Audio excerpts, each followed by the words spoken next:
Good morning and good evening, depending on your location. Welcome, everyone. This is Fall 2023 Electrical and Computer Engineering Graduate Student Orientation. So before the meeting starts, please keep your microphone on mute mode and please refrain from recording it yourself. If you record it, then it will disturb the official recording. So please do not record yourself. We will record and it will be posted in our department official YouTube channel. So please refrain from recording yourself. For those who did not send us RSVP in the web form, please write to us your name and email address in the chat box so we have your record and send you the orientation packet. Feel free to type your questions in the chat box. Your questions will be answered live, or if not answered, we will follow up after the orientation. Please keep in mind that you have the chance to ask a question in the Q&A session will be followed after presentation. So maybe most of the questions in the chat box will be answered in the Q&A session. But just in case your question is not answered, then it will be, we will follow up and then send you, provide the answer for your question. When you write your questions in the chat box, be sure to write your full name, no abbreviation, please, and email address. And in the case of the email address, personal email address is preferred, not UTD email. Once you join UTD, then it is strongly recommended that you use a UTD email address. Before you join UTD, before the fall semester gets started, then it is better to use your personal email address. So sometimes official UTD email address does not work for some of the students who did not join the university yet. So please use the personal email address. Here's the agenda for today's the orientation. We have the welcome remark from Professor Rashanda Henderson. She is our department co-interim department head. And it will be followed by ISSO presentation, International Students and Services Office. And then I will give a presentation about the overview of the Johnson School and our department and areas of study in electrical, computer, and telecommunication engineering. And I will give a presentation about registration and instruction and other information. Once again, at the end of this presentation, we have a Q&A session, so you have plenty of time to ask questions. So without further ado, Dr. Rashanda Henderson is here, and once again, she is co-interim department head, and she will give a welcome remark. Dr. Henderson was the immediate past president of the IEEE MTT Microwave Society, RF and Microwave Society. Rashanda? Okay, thank you, JB. Thank you so much to all the students and the faculty and staff that are on the call. And it's just amazing to see that they're 95 and growing on this call. So we're very happy to have this opportunity to really share with you about the program. And so I want to just bring welcomes from the department and just I wanted to share some fast facts or fun facts about UT Dallas. And I'm sure you'll get more information throughout the course of this presentation itself. But if you weren't aware, we have over 31,000 students that registered or enrolled as of fall 2022. And when I joined UT Dallas in 2007, there were maybe 14,000 students. So the school has grown quite amazingly, and so you all are now going to be part of that program. So we're very excited to have you here to be part of our numbers. Another thing to note is that out of the 31,000 plus students, typically 7 of those 10 students, if you will, are undergraduates. So and then the other 3 are graduates. So for the 31K, at least every 3 out of 10 students are part of the graduate program. So that's a nice, healthy number in terms of those who will be around campus in the fall when you join. And of course, they're from all over the world. More than 100 countries are represented. And if you didn't know, UT Dallas is really a STEM-based school. So um, some other facts to bring to your attention is the Eric Johnson School, which is part of the school that you'll be part of, has more than 9,000 students enrolled as of the fall. And out of those 9,000, more than 2,000 are graduate students, whether they're master's students or PhD students. So 2 out of the 9 that represent the Johnson School are part of the graduate program. So you are a large portion of what we do on this campus. And so we're very excited to have you here. You'll find out, I think, in the course of this presentation that UT Dallas was really founded by the founders of Texas Instruments.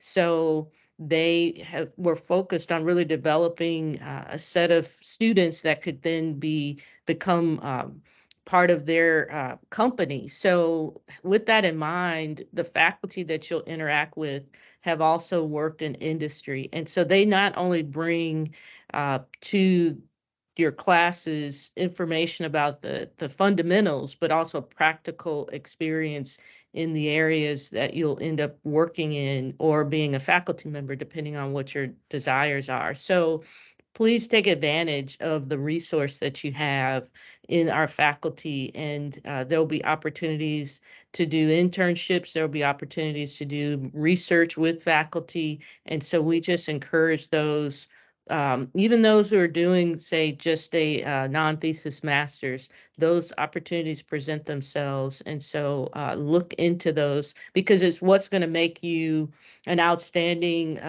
graduate that will be able to get a job in the future. So as I said, JB and the rest of the faculty and staff online are going to give you way more valuable information for your start with us in August. So I'll stop there and just welcome you to our campus, and we look forward to interacting with you in August. So travel safely as you get here, and we look forward to your being comments and part of our university and alumni in the future after that. So thank you, JB, for this opportunity. Thank you, Rashanda. Really appreciate it. So the next we'll have we have the Miss Jennifer Garcia from International Students and Services Scholars Office. Jennifer, do you prefer to present yourself, or you want me to just go over the slide? If you could go over the slide, that would be great. Thank you. Okay. So. All right. So as Dr. Lee or JB has mentioned, my name is Jennifer Garcia. I am one of the assistant directors here at the ISSO. And I'd just like to take the time to thank the department for having me here today, just to give you some more information as you're preparing to come to UT Dallas and join us as new comments. So with that being said, let's go ahead and get started. So the first step, of course, is being admitted, which is why most of you are here, admitted to ECE. So the next step is obtaining your I-20 if you are an international student. As of today, actually, our numbers have grown a bit. So we've already issued about 2,400 I-20s for students coming in the fall. So we're very, very excited for you all to come here. Any pending requests that you've already submitted should be completed soon. Our current processing time is 3 to 5 business days. So just stay patient with us. We do have a lot more applications coming, and we're doing our best to just process those and get through those as quickly as we can. The next step after you have obtained your I-20 is applying for your visa. So you have your I-20, make sure that you verify the information that's on there. So your name, your date of birth, And the next very important step is to pay the I-901 fee. So this is a CVIS fee that does go to the government and doesn't go to our office, and you are required to pay this before your visa appointment. So after you've verified your information, paid that I-901 fee, you'll want to complete the DS-160 online non-immigrant visa application. Now, I do want to mention that as of recently, the Department of Homeland Security has released a message that the DS-160 fee will increase on May 30th. So very, very soon. So the current fee is $160. And after May 30th, the fee will increase to $185. So it's very important if you're able to pay that sooner, save yourself a little bit of money, and pay the DS-160 application fee before the increase happens. Once you've done that, then you can go ahead and schedule an appointment at the nearest visa or consulate in your home country. Once you've done that, the next part is to demonstrate that you are a bona fide student with non-immigrant intent. I will get into that a little bit more in the presentation, but that is the main purpose of the F1 visa. It is a non-immigrant visa, meaning you are intending to return back to your home country once you've completed your program here in the US.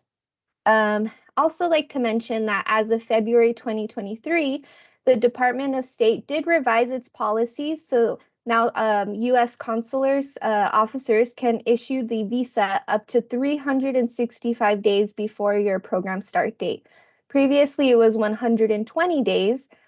So what this means is that if for whatever reason you need to defer your program, something comes up, but your visa has already been issued, now this allows you to have a little bit more time to be issued the visa before you arrive. Okay, preparing for your visa interview. So you're completing these steps, you've received your I-20, you've paid the I-901 CVIS fee, you've applied for your appointment.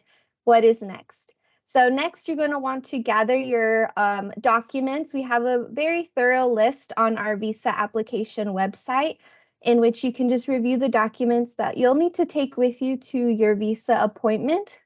We also highly recommend that you review the consulate or embassy website nearest to you if they have any specific requirements or instructions that you need to follow before your visa appointment.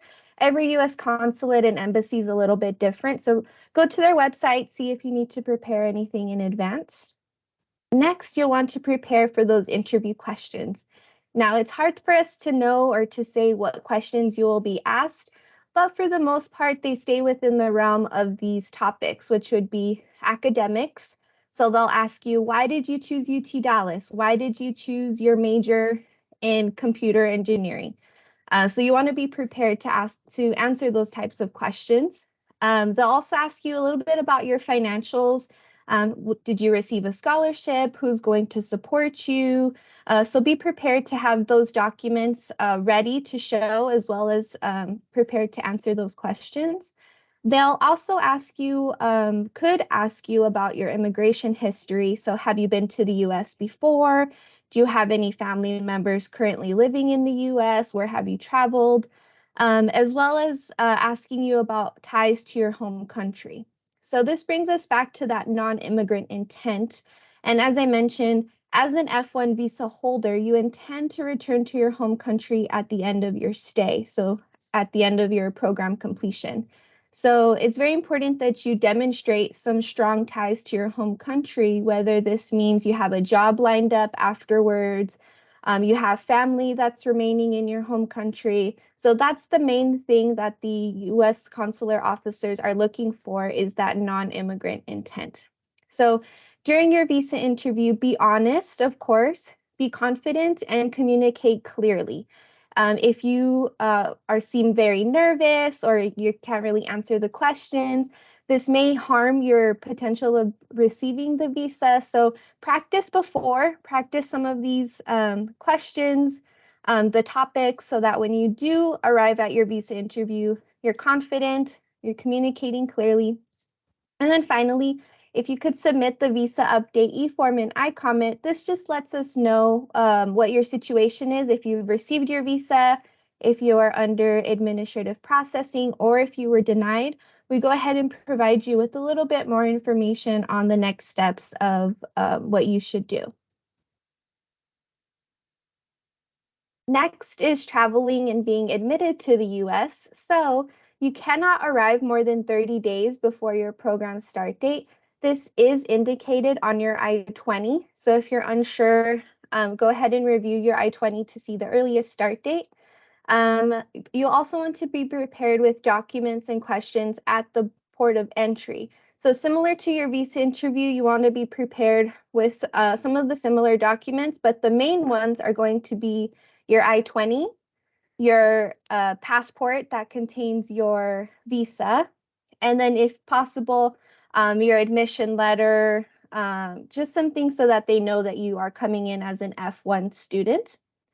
Something to keep in mind, and it is very important, that it is up to CBP, so the officers there as you arrive at the airport, it is at their discretion to allow entry into the US. So they verify your information, make sure that you are an F1 student.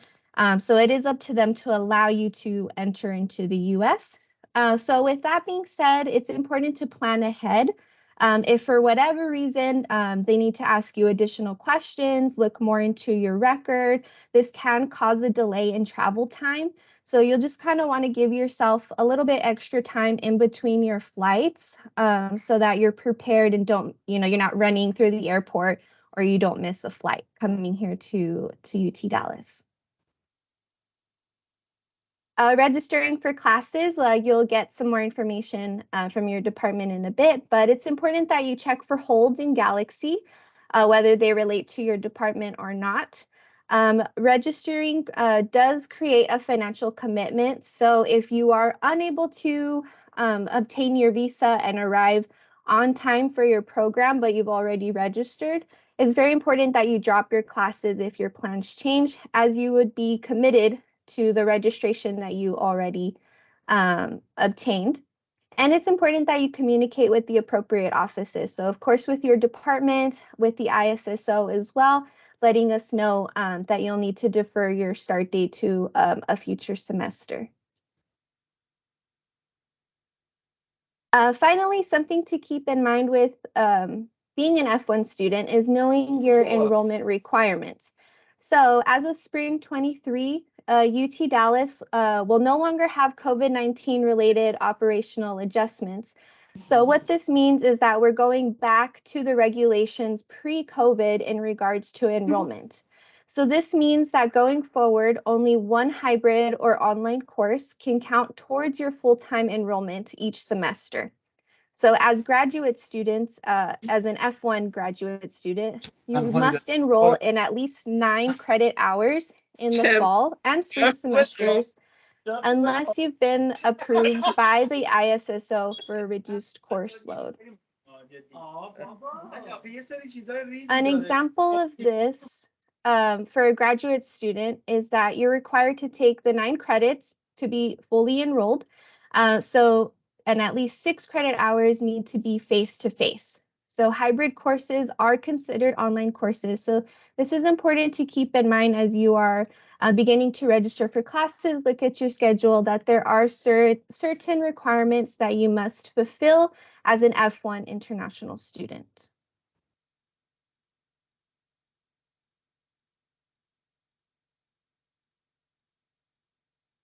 So here we have a brief timeline for you all, just to keep in mind as you are preparing to arrive here.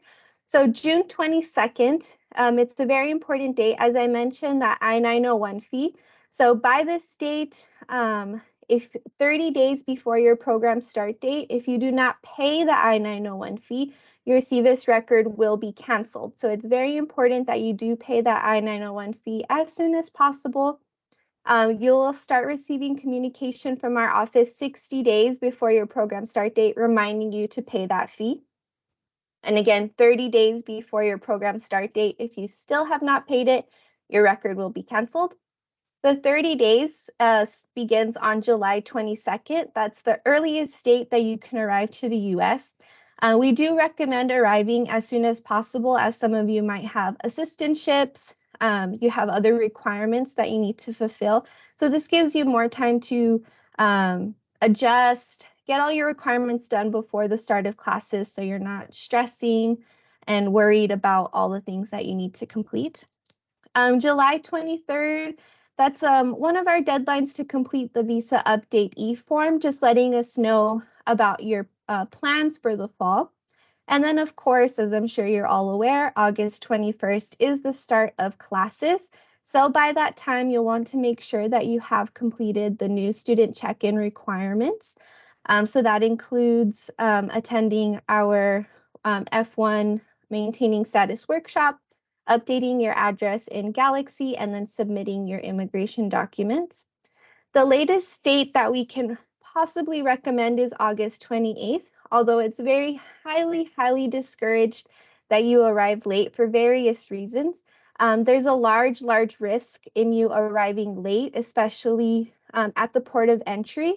If you arrive later, the officer could say, your program already started, what are you doing here? We're not going to allow you in. So if you choose to arrive late, just know that you are taking risks, as well as missing important deadlines within your department and missing classes as well. So we highly discourage arriving late. It's best that you defer your admission to a future term, which means you would need to request an I-20 with us so that when the next semester starts, you already have the documentation you need to arrive and enter into the US at a proper time. As I mentioned, checking in with the ISSO. So this is a requirement of the Department of Homeland Security to report to our office. The new student check-in is 3 steps, as I mentioned previously, and you do need to complete all 3 prior to the start of classes. The first is updating Galaxy with your new local address. If you have a temporary address at the time, that's fine. You can update Galaxy with a temporary local address. And then once you have your permanent address, go ahead and update it at that time. The next step is attending the F1 workshop. We have both in-person and virtual workshops available, so you'll be able to visit our website to see the dates of those. And then finally, submit your documents in iComment. So those documents would be your I-20, a copy of your visa, and then a copy of your I-9-4. So that just lets us know that you arrived into the US legally under your F1 status. Contacting the ISSO, there's a variety of ways for you to contact us. We do have live chats with an advisor Mondays, Wednesdays, and Fridays. You can schedule an advising appointment one-on-one with one of our advisors. You can also submit an Ask an Advisor e-form in which an advisor will respond to you via email. And then on Wednesdays, we do have our prospective group chats. So if you have any more questions and you'd like to meet with myself, I'm the one who does the prospective group chats. So we do have those on Wednesdays at 8:30 Central Standard Time. All right, thank you so much. I hope you all have a great rest of your day. And if you have any questions, please feel free to reach out to us at isssoperspective@utdallas.edu. Thank you so much. Thank you so much, Jennifer. It was a wonderful presentation. Thank you. So let me continue on our the presentation. So I'm gonna give about the overview of the ECE department and the graduate program. So here's the department administration. I am associate department head for graduate program. Dr. Naufal Alda here is associate department head for undergraduate program. And Dr. Arya Nostratinia is associate department head for class scheduling. Here is Johnson School Administration. Dr. Stephanie Adams is the Dean of the Johnson School. Dr. Paula Spazzara is the Vice Dean. And Dr. John Hansen is Associate Dean for Research. And I'm very sorry about this typo. Dr. Amy Walker is Associate Dean for Undergraduate Education at Johnson School. Here is the university level of administration. Dr. Richard Benson is the president of UT Dallas. Dr. Inga Musselman is the provost. And Dr. Juan Gonzalez is Dean of Graduate Studies. So he is the one who oversees all graduate program for all university. Dr. Josephine Vita is the Director of International Students and Scholars Services offices. In the office that Jennifer is working. Here is the mission statement of our Electrical and Computer Engineering Department. So the mission of the Department of Electrical and Computer Engineering is to provide excellent education in modern electrical and computer engineering theory and practice. Our graduates are uniquely qualified for rewarding and successful careers in a diverse range of ECE fields, including signal processing, communication, circuits, digital systems, materials, devices, speech, image processing, control systems, power electronics, motors and drives, and biomedical applications of electrical and computer engineering. So here is a quick presentation about the area of study. It will be presented by our faculty advisor. So in electrical engineering, we have 5 concentration: circuits, computing systems and devices, power electronics and energy systems, and signals and systems. So Dr. Hines, are you here?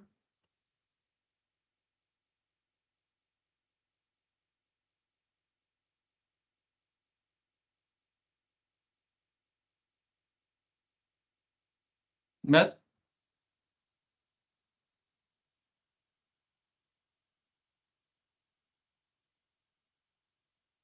Please go ahead.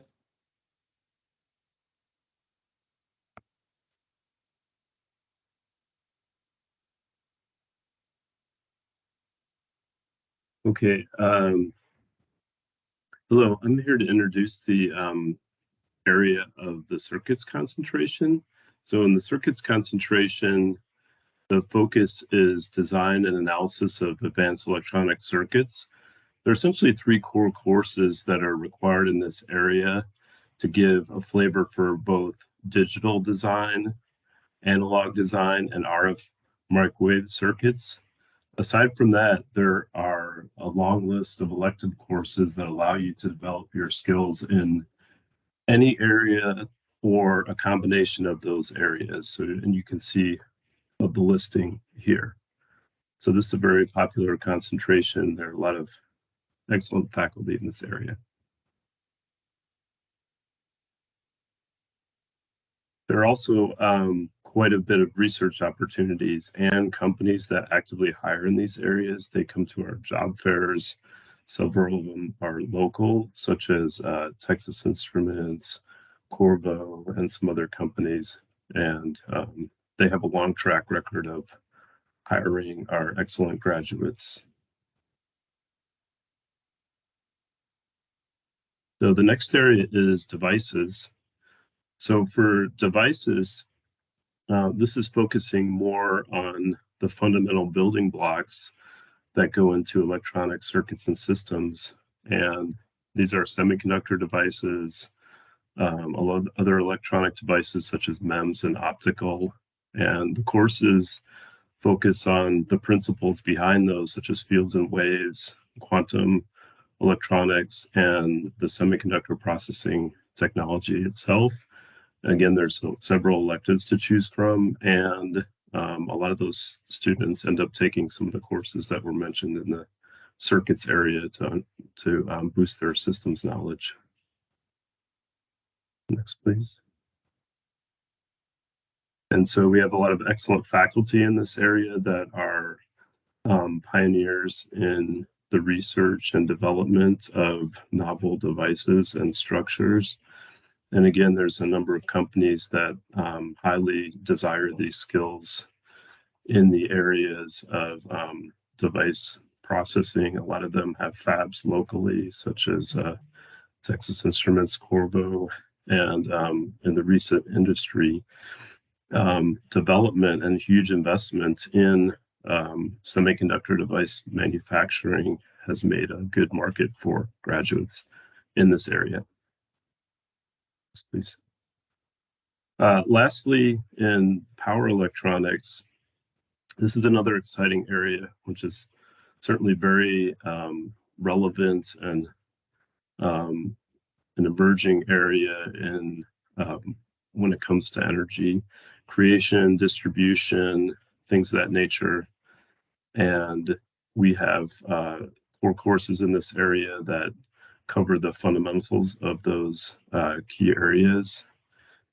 We have a strong faculty that's growing in this area. So those skills can be acquired very readily, along with a lot of times additional courses in the other concentration areas to round out the experience of the students. And the slide here, you can see some of the research tracks that our faculty involve in. They're very broad, diverse, yet deep. So you have areas like power, motors and drives, energy harvesting, energy distribution, and the electric grid itself. So you have, as a student, you have many, many opportunities in these areas. Well, thank you so much, Matt. Randy? Yes, thank you, JB. In the area of signals and systems, we have, again, a very distinguished number of internationally known faculty that represent ways to get into the wireless systems. This is primarily from a communication standpoint as opposed to the hardware, as Dr. Hines just referred to. More of the circuits area was hardware. Signals and systems requires 3 core courses. All signals and systems concentration students have to take 6349, probability, random variables, and statistics. And then you choose 2 of the other core courses listed there. You can obviously take all 3 of those. One would be counted as an elective, but we would like you to take at least 2 of those from that core course. In this area of signals and systems, there are 2 major thrusts, and we see them below here. Number 1, communications, which again is a very broad category of wireless communication, communication networks, and information theory, and then also signal processing, which includes speech processing, image processing, and machine learning. And we have a very, very large number of research activities in those areas. And here are some of them. I won't go through each of them, but you can click that link to see all of the different laboratories that we have at UTD, as well as their facilities. And again, very well-known, very internationally known professors that perform that research. And so, yes, please take advantage of any research opportunities, but also just the classes. The classes are really, really helpful in terms of you establishing your foundation if you want to go into any of these areas. Okay, and next is computing systems. This is also a very popular concentration at UT Dallas, and it covers a wide variety of areas, including computer architecture, electronic design automation, hardware security, configurable computing, edge computing, wearable devices, software-defined networks, and network virtualization. So in this concentration, we require that you take 3 core courses. You see those there: advanced digital logic, computer architecture, microprocessor systems. And then we have a host of other very excellent electives that round out your concentration. So with that, I thank you for your attention. Well, next, Dr. Diane Kogan will present about computer engineering concentration. Hello. I want to welcome all of y'all to UT Dallas, and as a native Texan, I want to welcome you to Texas. So I'm one of the advisors for computer engineering. Dr. Taka is the other advisor. I'm the advisor for those of you whose last names start with A through Q. And for R through Z, Dr. Taka will be your advisor. So we have a new degree plan this semester, this fall semester, that's more versatile, more flexible for you. So I just want to take a minute to go over that. And I have some notes, so let me pull them up.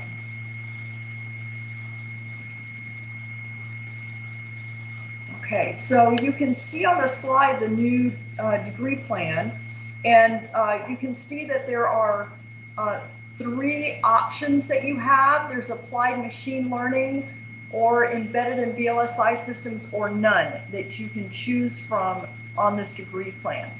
So in any case, regardless of which selection you make, you have 3 core courses that you must take. I will encourage you to take those core courses as soon as you can, because if you get to your last semester and that missing core course is not being offered, then you don't graduate on time. So take them sooner. As you're registering for classes this fall, I need to see at least one of those core courses on your registration for me to approve it, okay? Unless they are all full. Now, if you select applied machine learning or embedded systems and VLSI systems, then there are a list of courses for you to choose from this second category of elective courses, and that's listed on the next slide. JB, can we go forward? We might need to come back. But so the applied machine learning track, you need to take at least 3 of the courses listed there in that set of 5, that set of second 5. And if you're embedded in VLSI systems track, you need to take at least 3 of those courses. You can pick any 3. If you select none, then you have more flexibility to take courses from CS and or ECE. Okay, can we back up then, JB, to the degree plan again? Okay, thank you. So your other 2 classes, so that's 3 out of 5 of that middle set. So your other 2 classes, you can choose from CS and or ECE classes. You can take a maximum of 3 CS classes in this category, okay? And then your last 2 classes are the ECS elective courses. So those 2 courses you can take anything from the Johnson School, okay, is allowed. Any graduate course from Johnson School that you have the prereqs for. One of these 2 courses could be a 5,000 level leveling class. Only one. So for example, if you are from an electronics background or EE background and don't have a lot of computer science in your background, you may have a 5,000 level class that you want to take to get you ready for those CS classes. Or some people want to take the hardware description language class, which is also a 5,000 level class. You may put it there under that free elective. This semester, of course, you'll need to work through your advisors, me or one of the other advisors here, to register for your classes. By next semester, you need to have filled out a first semester degree plan. And what that means is you're going to pick all 10 of the classes that you need to take, that you think you're going to take for your degree. Notice at the upper right-hand corner, there's a spot to mark first semester degree plan. And you'll need that approved by your advisor before you can register yourself in future semesters. Now, if you make changes, if something happens and you change your mind or the class isn't offered that semester, then you'll record that in your final degree plan of your last semester, okay? One other comment about the degree plan, the column that says semester/year, that needs to be fall 23 or spring 24, okay? occasionally I get them that say 1, 2, 3, and that's not what we're looking for. Okay. I think that about covers the degree plan. So there are a couple of other things that I want to mention to you. You are instructed to meet with your advisor before registering for classes. So if I'm your advisor, you've now met with me. This is our meeting. So you need to decide which track you want to follow, fill out your registration form and email it to me. Be sure to tell me what track you picked, and be sure and focus on your core courses and then those lists. If you're in embedded or applied machine learning, focus on those tracks. Okay, and then one other thing, if you have a CE or EE background, those 3,000 and 4,000 level classes that are listed as prereqs, you should have had those in your undergrad. You should not need those. Okay, so don't panic about those. And finally, I will be offline in June and July and the first week of August. So if you want to register before that second week of August for your fall classes, please get that done in the next 3 weeks. Okay, I'll be paying attention till the end of May. Okay, thank you. Thank you, Marco.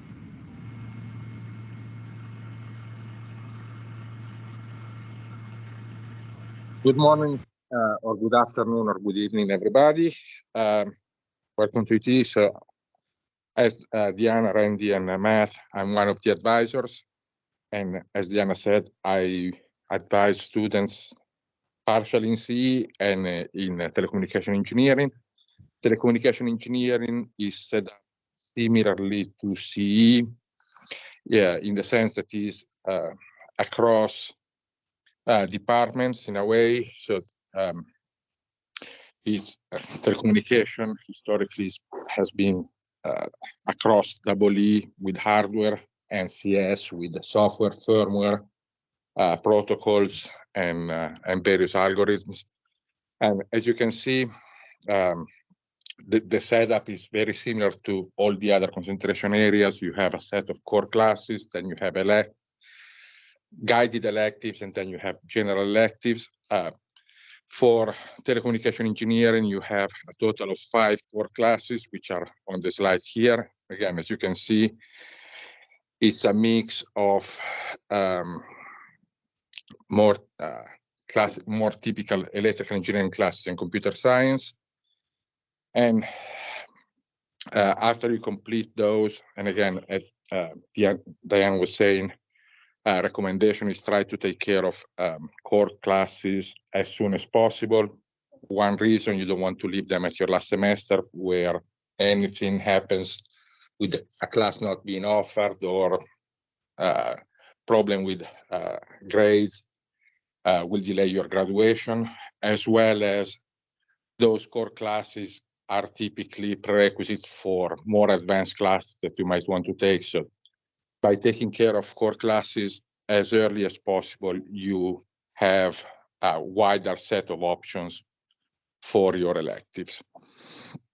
And telecommunication engineer, as I was saying, it covers quite a bit of areas. So you have a variety of options where you want to concentrate on, from more general networking to more specific digital communication, mobile computing, personal communication device, so going from wide area networks such as optical networks, wireless 6G net 5s, and nowadays becoming 6G, to simpler and smaller systems, personal communication networks, which is essentially what today terminology is Internet of Things, IoTs.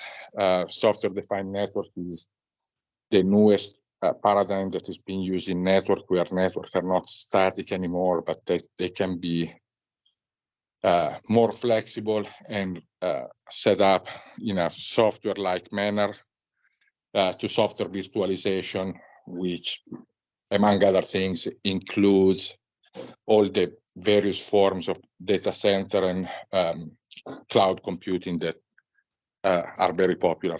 Again, nowadays. Can you go to the next slide? Or if I forgot if this is the only, oh, okay. And so there are, as for all the other communication areas, there are a bunch of labs in this area. They are not on this slide, but if you go to the ECE page on the UT Dallas website, you can find a whole list of labs, and you will see that there are, again, very wide variety of research efforts in the area of telecommunications, again, from optical communication to Internet of Things to wireless, including both IoT to as well as structured network like 5G and 6 and the upcoming 6G to virtualization and cloud computing, as well as there is quite a bit of efforts in the software-defined networking area.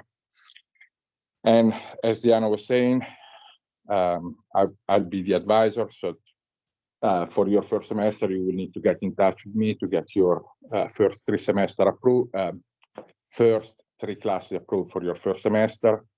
And then after that, after you complete your first semester degree plan, you will be able to register for classes online. So I think that's all about telecom network.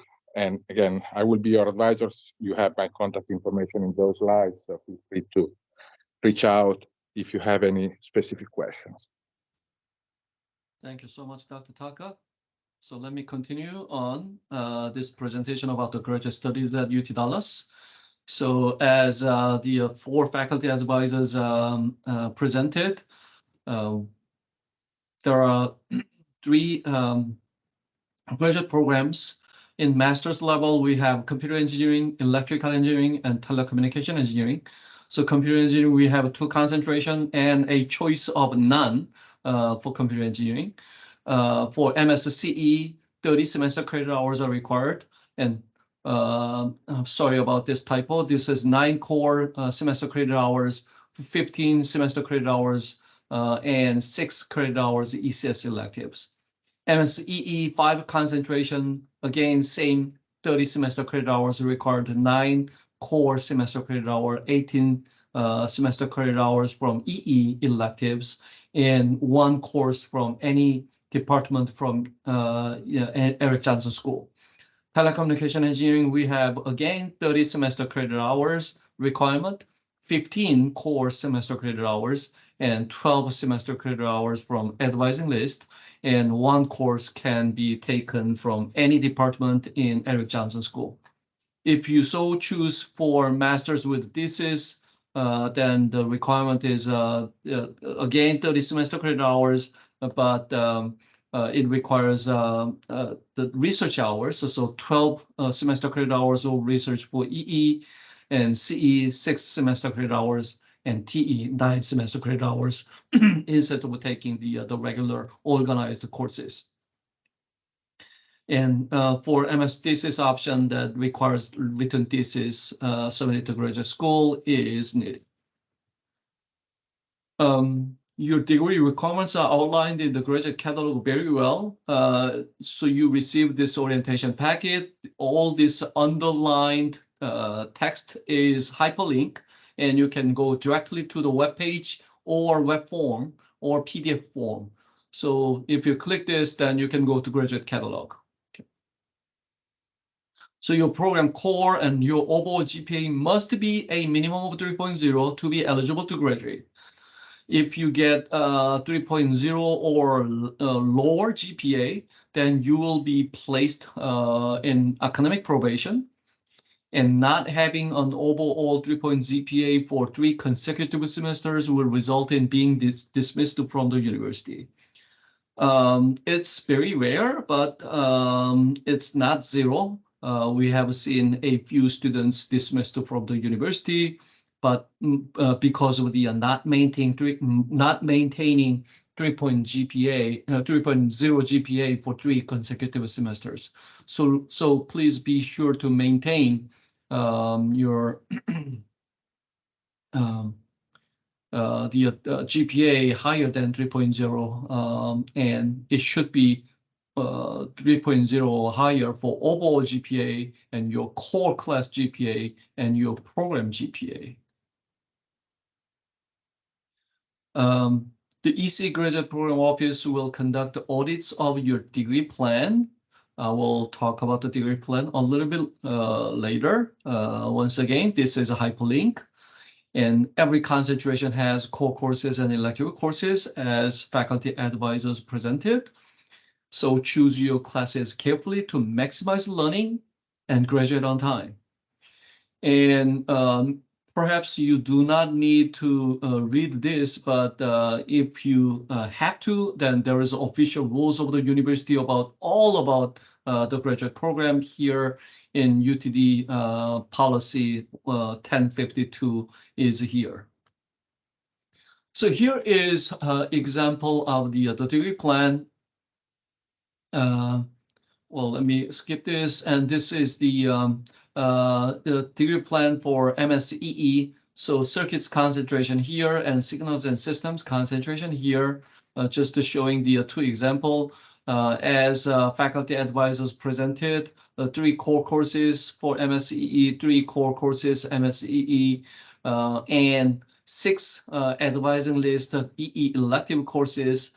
But it says all courses must carry an EE something practice. So any EE courses can be going in here. And this one, last one is the ECS elective. So any graduate level course from Eric Johnson School of Engineering can go here. So if you like to take the class from mechanical engineering or biomedical engineering, you can do that, and 1 course can be counted toward your Masters of EE, CE, TE. It is the same. Okay. Signals and systems, the same, the structure. Only thing different is the as one of the faculty advisors mentioned, the Dr. Lehman mentioned that probability, random variables, and statistics. You must take this, and you can choose 2 out of 3 to make the 3 core courses. Of course, you can take all these 4 courses and just to take have 1 as an advising list in EE electives. For PhD students, you must find a research advisor as soon as possible, but no later than by the end of 1st semester. For any PhD students, you must complete a minimum of 75 semester credit hours beyond the baccalaureate degree. So 30 graduate level courses credit hours, it should be there in out of 75. If you are admitted to the PhD program with bachelor's degree and does not need an MS degree from the UT Dallas, you still need the 30 graduate level courses here. New PhD student with a master's degree, it is not 75 hours, it is 45 semester credit hours. So you got a master's degree, you are admitted to our PhD program, you need 45 semester credit hours and you can graduate. So this 45 semester credit hours for PhD program, it is combined 42 research hour and additional graduate level courses, and 3 hour must be dissertation credit. So for this PhD students who got the master's degree and admitted, you do not need to do anything like the transfer of credits or something like that. Once you submit your master's degree certificate, then official transcript shows that you have a master's degree from previous institution or UT Dallas, then you need just 45 semester credit hours. So you do not need to submit transfer credit or something like that for your master's at all. Another thing for the PhD students, you must pass a two-part doctoral qualifying exam. Once again, this is a hyperlink that you can find much more detail about the qualifying exam. This is a quick summary about the qualifying exam. Part 1 tests background knowledge. It is based on 2 graduate level courses taken at UTD with B+ or better. And Part 2 tests research capability. So students with a master's degree must pass within 3 long semesters. And students without a master's degree, if you are admitted to our PhD program without master's degree, you need to complete this qualifying exam within 4 long semesters. So long semesters are fall semester and spring semester. It does not include the summer. So once you start fall 23, then 3 long semester is fall 23, spring 24, fall 24. Fall 24, by the end of fall 24, you must complete qualifying exam. Okay, and each student gets 2 attempts to pass the qualifying exam. If you're not able to pass the first attempt, then you have a second chance. For the following courses, for PhD students, you need research advisor's consent.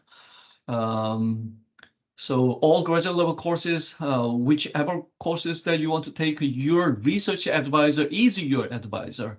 Okay. The faculty advisor presented the degree plans. They advise master's students. They are not your advisor for the course registration. Your research advisor is your anything and everything that is your advisor. For research hours and dissertation hours, of course, you need to talk to your research advisor. One thing that you must note is that students must register for research and dissertation in the graduate program you are in, not in the research advisor's department. What does it mean? For example, there is a case that EE PhD student who works a faculty in mechanical engineering. Yeah, so there is a case like that. Some electrical engineering PhD students, computer engineering PhD students, telecommunication engineering PhD students are sought after by faculty in other departments. Okay, in that case, you should register for your dissertation research hours for the program you are in, electrical engineering, computer engineering, or telecommunication engineering. Do not register for other department research hours or dissertation hours. That is not counted, even though you're the faculty advisor is in another department. Do not register for research hours for that department. Okay. Your research advisor should be affiliated with electrical and computer engineering, so there is no issue to advise you. So please keep in mind this and be sure to register for research hours and dissertation hours for the program you are in. PhD students must have a dissertation committee. And doctoral proposal examination is the second last step, and the final step is the dissertation. All right. So with all this, and I'd like to talk about the course registration in for fall semester. So fall 2023 semester. First thing first, you need to fill out the acknowledgement of policies form.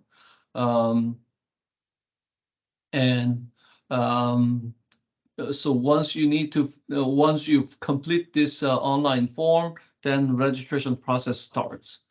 So you can find the courses offered online through coursebook site, but I already sent you the list of fall 23 courses in the orientation packet.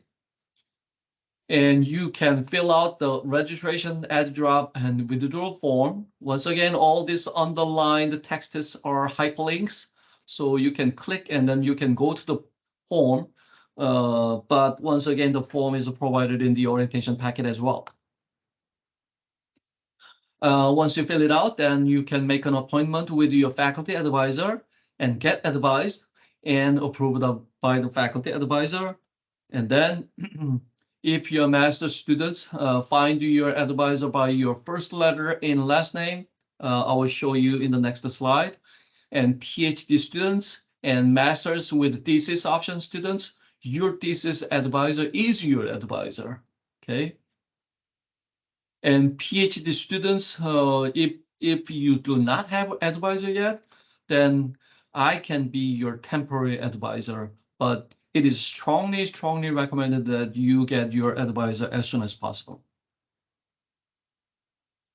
The registration form will be reviewed by the advisor and signed. Form will be sent to our office, ECE Graduate Program Office, and this is the email address.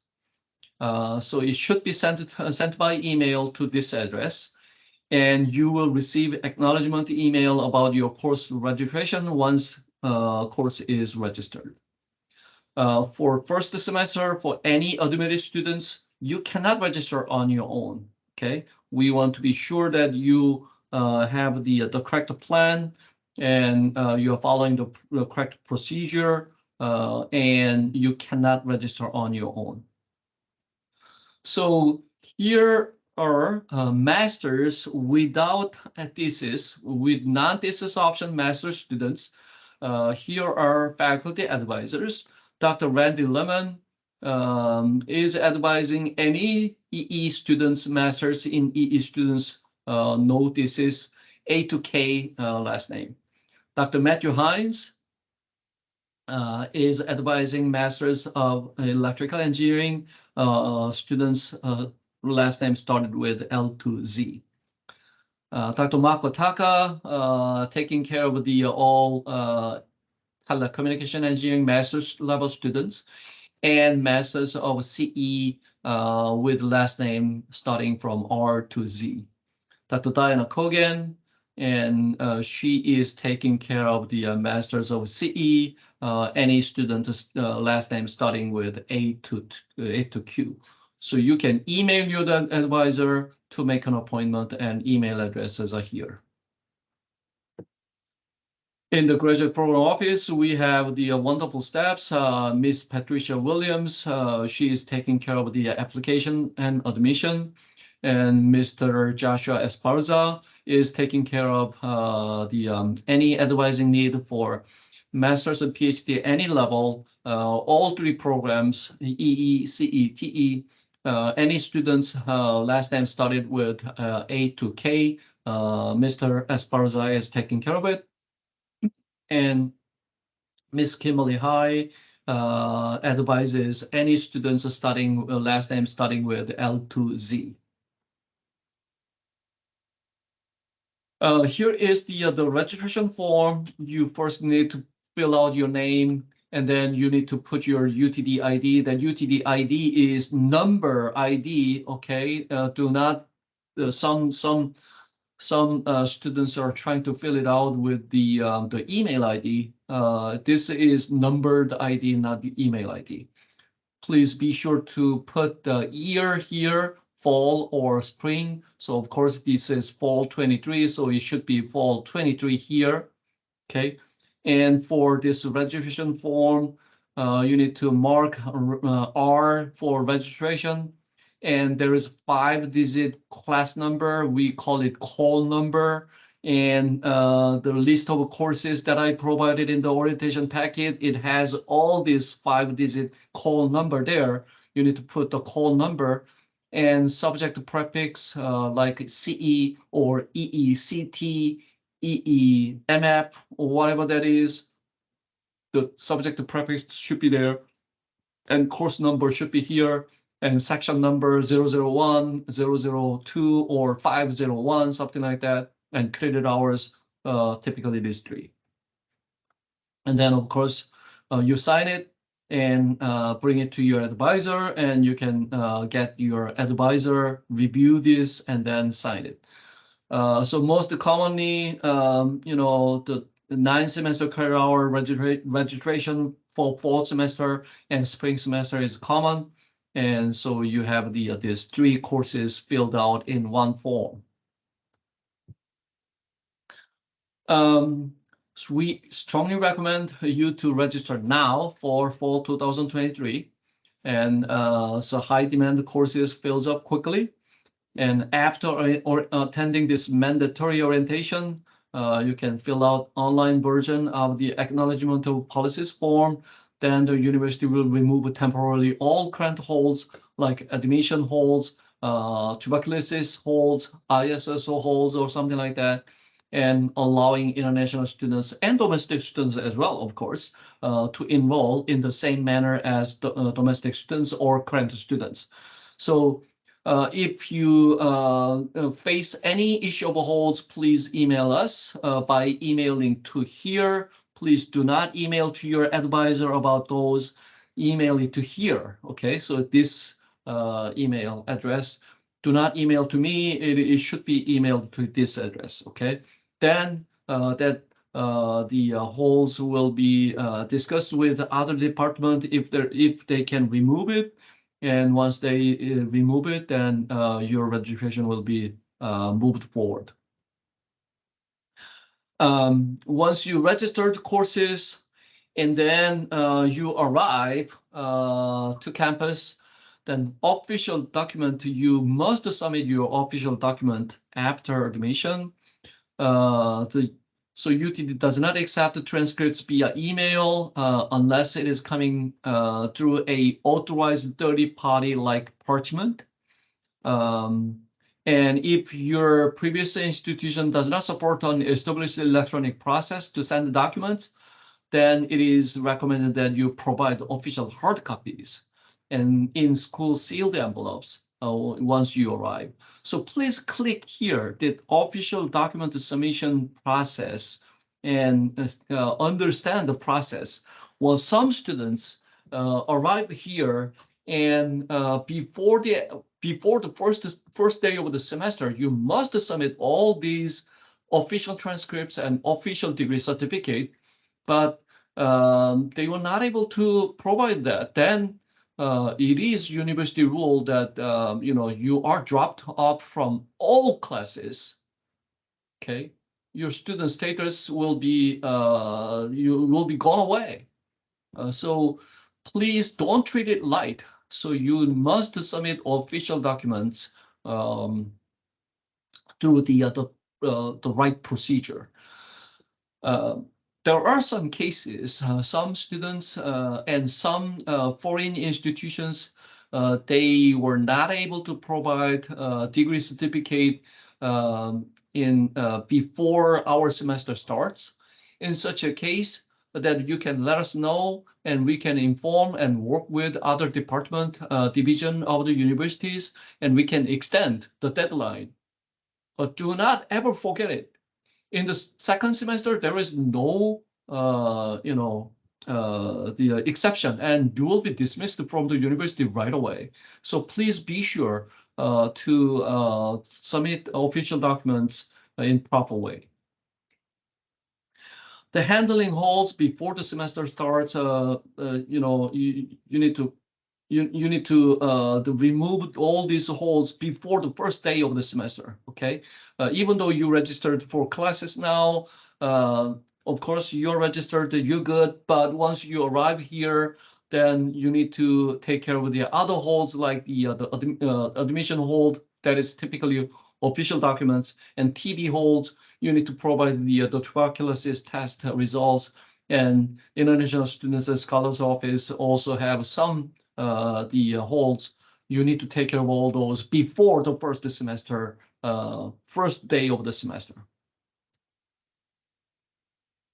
If you have any questions on uploading or updating materials, you must contact Office of Admission and Enrollment. So here is a list of the courses that I provided you in the orientation packet. So there are plenty of the CE courses, EE courses are here. Again, these 5-digit, this is call number 5-digit number that I am talking about. Okay. So 3 slides of this graduate classes are here, okay? And so this is academic calendar for fall 2023. So full-term session will be starting on Monday, August the 21st.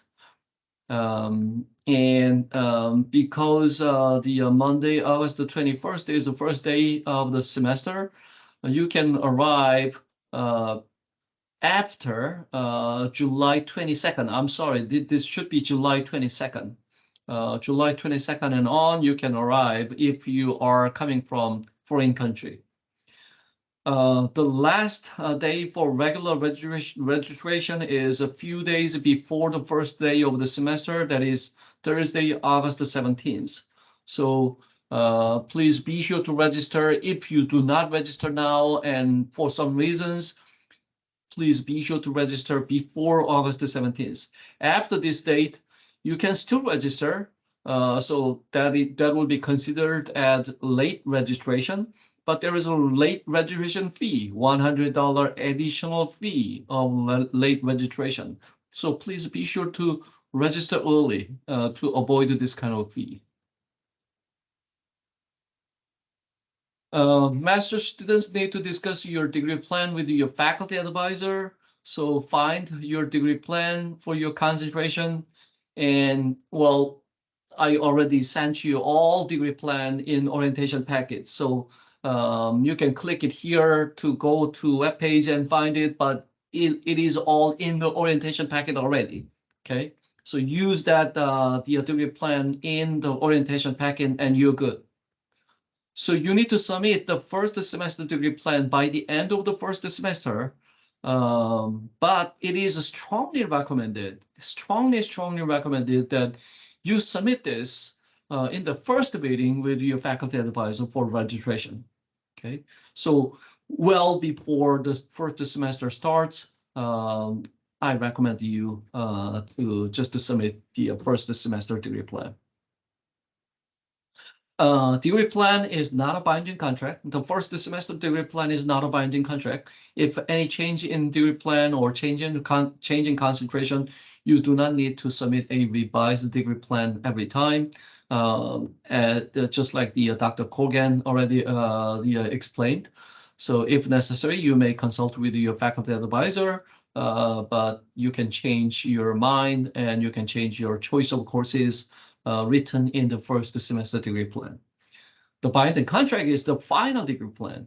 You need to submit the final degree plan toward the end of the one semester prior to your graduation. Okay. And for final degree plan, once again, you need a faculty advisor's signature. At that time, we want to be sure that you have all courses that is aligned well with your graduation. So any courses listed there should be the courses that you are taking and taken. Otherwise, there will be an issue for your graduation.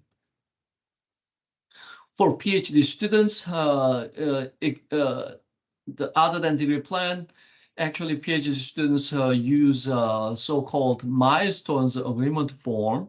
So this is a milestone agreement form hyperlink, and you can submit it annually.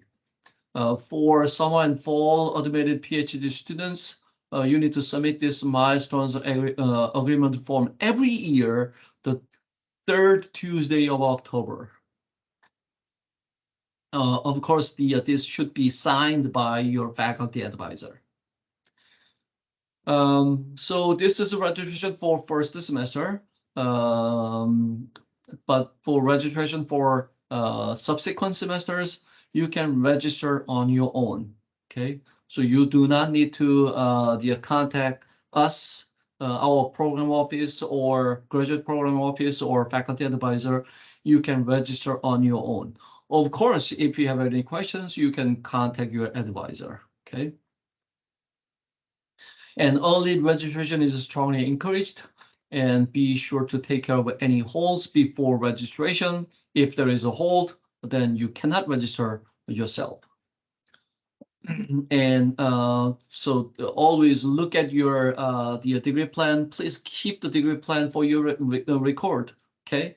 And always stay on top of your degree plan. Once again, first semester degree plan is not a binding contract, but it is important that you stay on top of your degree plan. So here are some other information.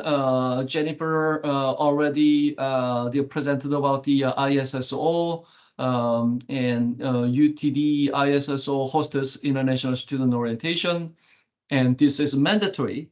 Okay, so click this hyperlink and find about the International Student Orientation and attend that mandatory orientation if you're coming from foreign countries. And here are other the useful resources from ISSO, the virtual information session, pre-approval resources, due international student guide, due international student checklist, and some pickup service from the airport is here. And general questions can be sent to this email address. UTD graduate students, we have the Graduate Student Assembly, GSA, student organization. So you may want to contact the GSA for any inquiry or questions or something like that. For different ethnic heritage, we have a bunch of these student organizations. India Students Association, very big. Friendship Association of Chinese Students and Culture, again, pretty big. And Pakistan Student Association, Bangladeshi Student Organization, Korean Student Association, Iranian Student Community, and bunch more, okay? So probably you can contact them for more specific the culture-related questions and things like that.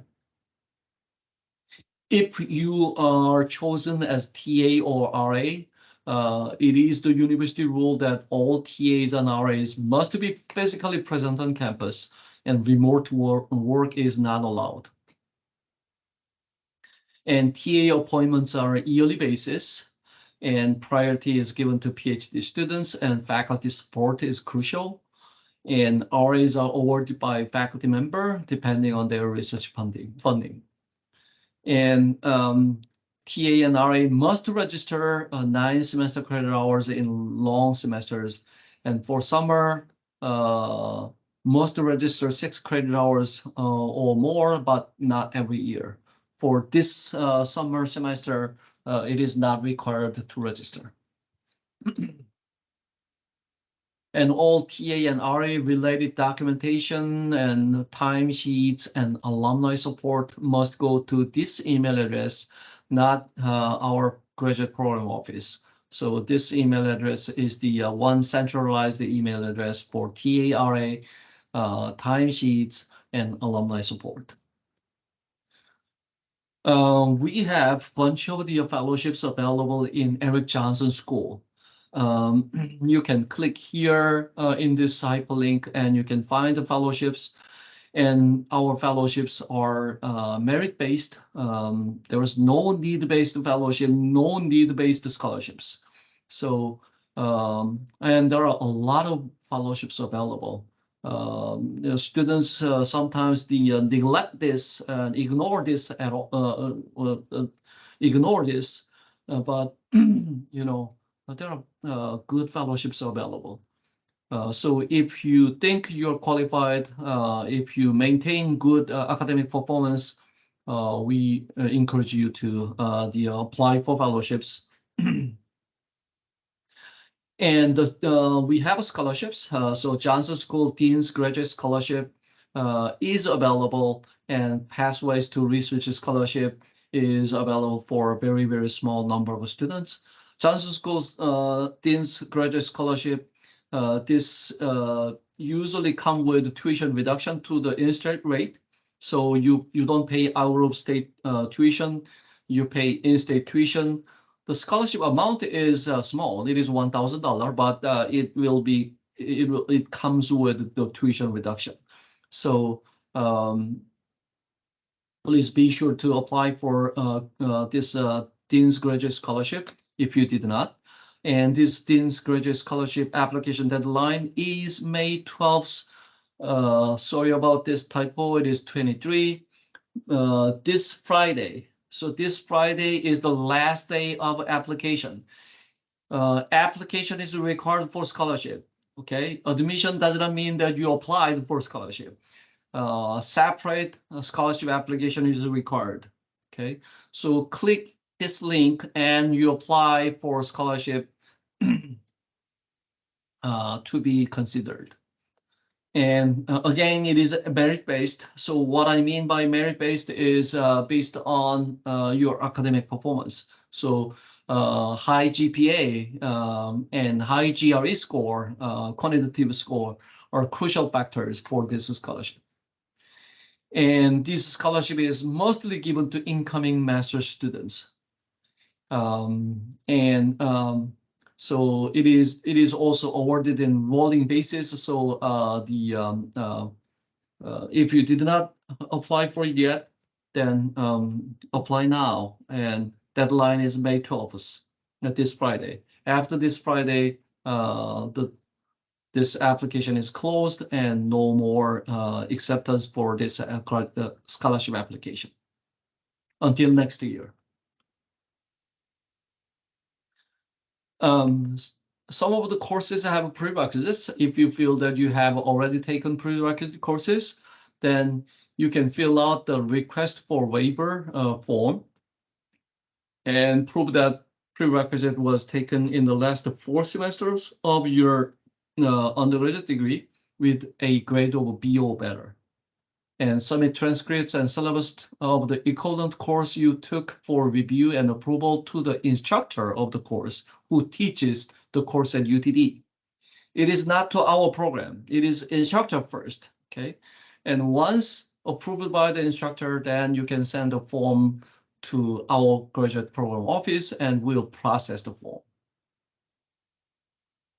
And because this is the prerequisite waiver, of course, you need to submit this the request early on and get approval before you register for courses.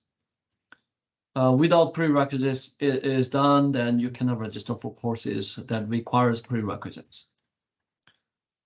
For those who need this transfer credit, for those who have this transfers, the credits from other schools, so for master's degree, only 25% of the graduate coursework for your degree plan can be transferred from another graduate school. So our master's master's degree program ECE, we have 30 semester credit hour requirement for graduation. So 25%, it means that 7.5 semester credit hour. In theory, you can transfer 7.5 semester credit hours, but there is no course that has half semester credit hour credit. So basically, this means that 6 credit hours, so 2 courses can be transferred from another school to our master's level. And that will be counted toward 30 semester credit hours. For PhD students, transfer of master's level credit into a doctoral program is limited to a maximum of 36 semester credit hours. If you just submit the master's degree certificate, official master's degree certificate, this is automatically done, and it will be automatically done with 30 semester credit hours. That makes your 75 semester credit hour requirement to 45. And once again, you do not need to do anything like the transfer of credit request at all for PhD students with master's degree. I'm not sure if there's any non-degree student here. For non-degree students, you cannot transfer more than 15 semester credit hours taken as non-degree student at UT Dallas for the degree program. For transfer of credit, you can complete the paperwork at the end of the first semester after finishing the 9 credits at UTD. It is not before the beginning of the semester. Okay, so it is after one semester you can submit this transfer credit request. Once again, ECE department has 3 graduate programs, and switch between the program is not allowed. So if you are admitted into EE and you want to do TE instead, V-application is needed. Okay. A change of concentration from one to another within the same program is allowed. Like CE has the 2 concentration and the no concentration option, so 3 options are there. And EE has 5 the concentration options. You can move between among these the concentrations. And to do that, you need to meet with your faculty advisor and get approved by obtaining signature on this form right here. Again, hyperlink, and send it to our graduate program office. If you are admitted into PhD program without master's degree, but you want to add a master's degree into your PhD degree, then you can fill out this form. And if you are admitted into PhD program without master's degree, but want to close PhD and begin master's, then you need to have the fill out this form. This hyperlink goes to the web page, and this is the ECE graduate forms and announcement page. So this web page has all the forms that you need during your graduate study. Okay, so just click this hyperlink and you can find almost all the forms that you need during your graduate study. For master's or PhD, it doesn't matter. So many students want to take an internship, and JCS, Johnson Career Services, that JCS, that office that they provides career development support to students, and they provide this the career development workshop, job search guidance, resume and mock interviews, and internship fairs are hosted by JCS, and for those who are coming from other countries and take these internships, you must go through this CPT authorizations, curricular practical training authorization. And this is again the overseen by Johnson Career Services. Internship is not handled by graduate program office in each department.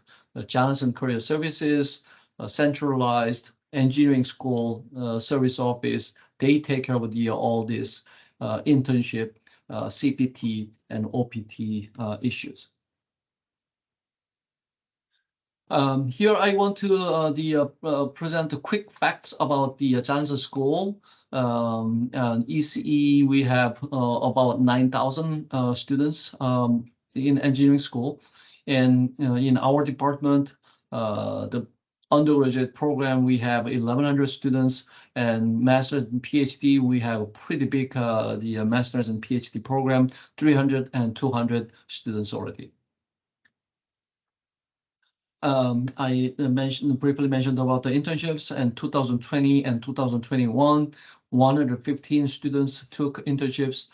21 and 22, 131 students took internships. And if you just look at these numbers, almost all students who want to get internships, they got internships. So US News and World Report ranking for 2023, CE program is 47th and EE is 51st. So I think we have much better than just this number. And US News and World Report, the ranking is changing very widely with just 1/10 of that 1 decimal point. The score, it just varies to, the 40 to 60s easily. So, I think we are way better than just numbers, but we are very, very young university, so it takes time to crack into this the higher ranking.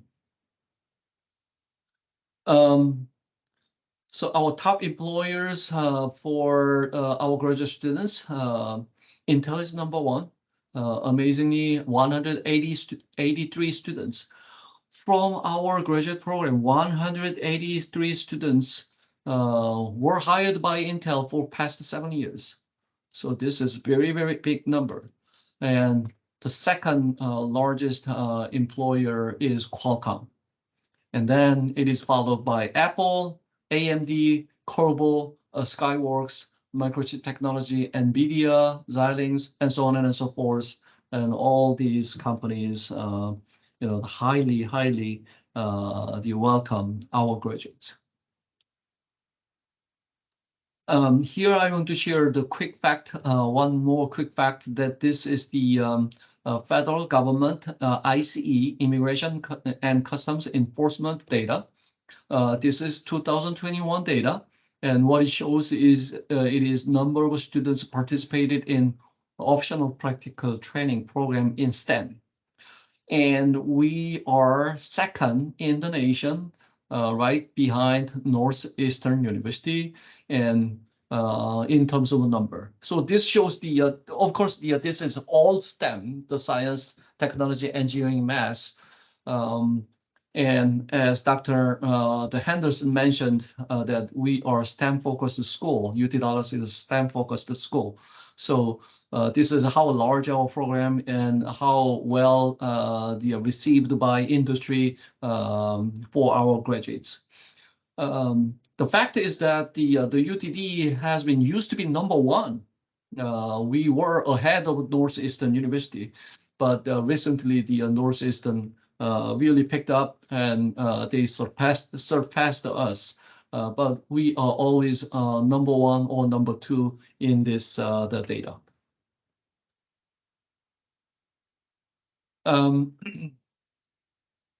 Once you are here, then you need to get the computer accounts, and it will be all taken care by Office of Information Technology.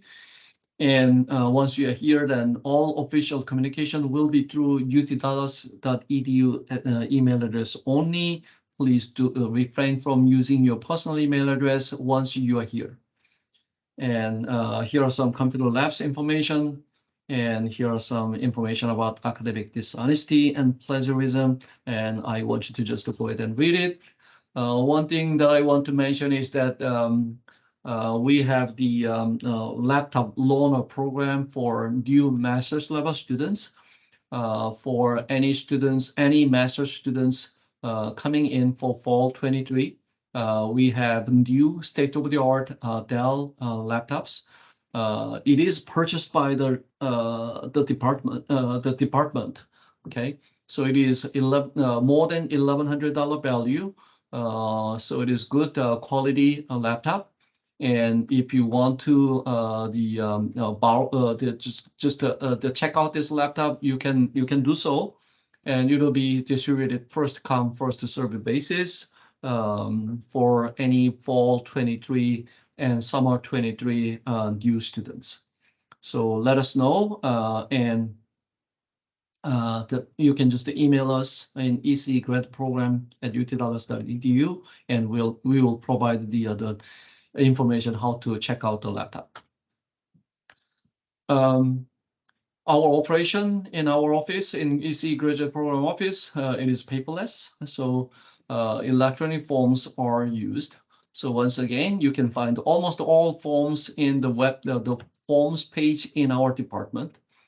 And we also have the graduate student handbook. So this is hyperlink for graduate student handbook. You can click it and you can find almost all information for anything that you need during your graduate study. All these forms must be submitted by email to this email address, a centralized email address. Again, if you did not receive this orientation slide and orientation packet, then write us in the chat box your name, so full, no abbreviation, full name, and your personal email address, and we'll send you the orientation packet.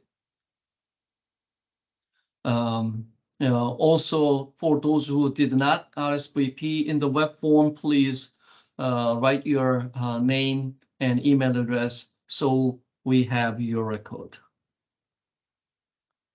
Here are some other online resources that you can find, and our ECE department has the Instagram page and Facebook page you can click on and find more information. And that's basically all the information that I wanted to present. And I'd like to now open the floor for any questions.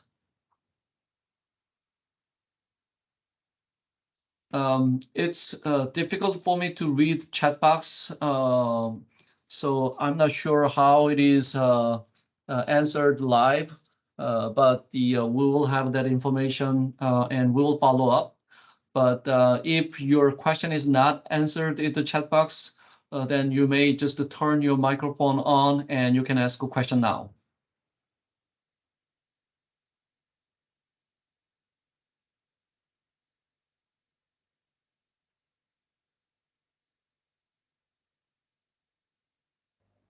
Anybody has any questions? Hi. Yes. Hi, can you hear me? Yes, I can hear you. All right, I have a question I want to ask you. The semester is beginning at August 21, right? August 21. You Yes. have to choose one of the field you specialize before the semester begin. What if you choose one of the field? What if you register class but you can't find an academic advisor, and you Are find an you academic a advisor master's? who Are you a master's student or PhD student? I'm a PhD student. Okay, PhD student. Then PhD student, taking courses is not really that important matter because PhD is not based on courses. It is based on research. Okay. Did you get master's degree from somewhere else? Yeah, I get a master's degree in my own country. Okay, then only thing that you need for in terms of courses, you can take the two courses for qualifying exam part 1. Other than those two courses, there is no course requirement. It is all based on research. So it's very important for you to find your research advisor as soon as possible. Oh, so which is the two courses? It is the qualifying exam two courses are also it is the assigned by the PhD advisor. So if you take courses now before you get a PhD advisor, the PhD advisor later may say that, oh, those two courses, I don't want to count that as part 1 qualifying exam.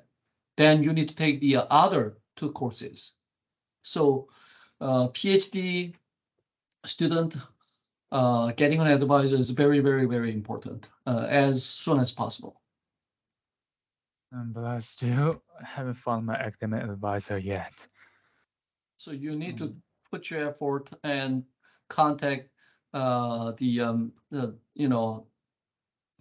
faculty of your research interest and find one as soon as possible.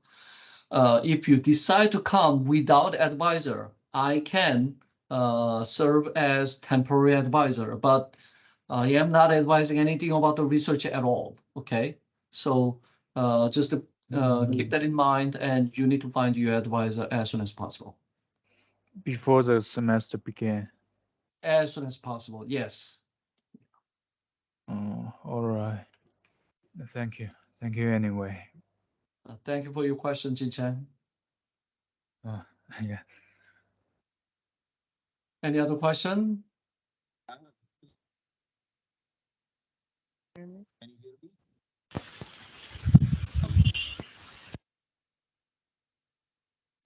Professor Lee, can you hear me? Can you speak up? Uh, Hello? I have a question about the funding. Yes. Uh, if we don't find an advisor for supervisor for our PhD program, and we want to come to the US, how much money do we need to have in our bank account for the first year? Oh, that kind of information should be, found in bursar's office. I don't know the how much it is needed, but the bursar's office, um, can somebody just find the information, information about the bursar's office and then write in the chat box, please. The bursar's office has the estimated tuition in the web page, so you can just Google it and find it. The UTD estimated graduate tuition or something like that, and it shows all those estimated costs. So it includes tuition and cost of living and those kind of thing. Those kind of information in the web it is in the web page. So you can find that from the bursar's office webpage. Once Thank again, you, but once again, PhD students, please put your best effort to get your advisor as soon as possible. I have another question, Professor Lee. Sorry.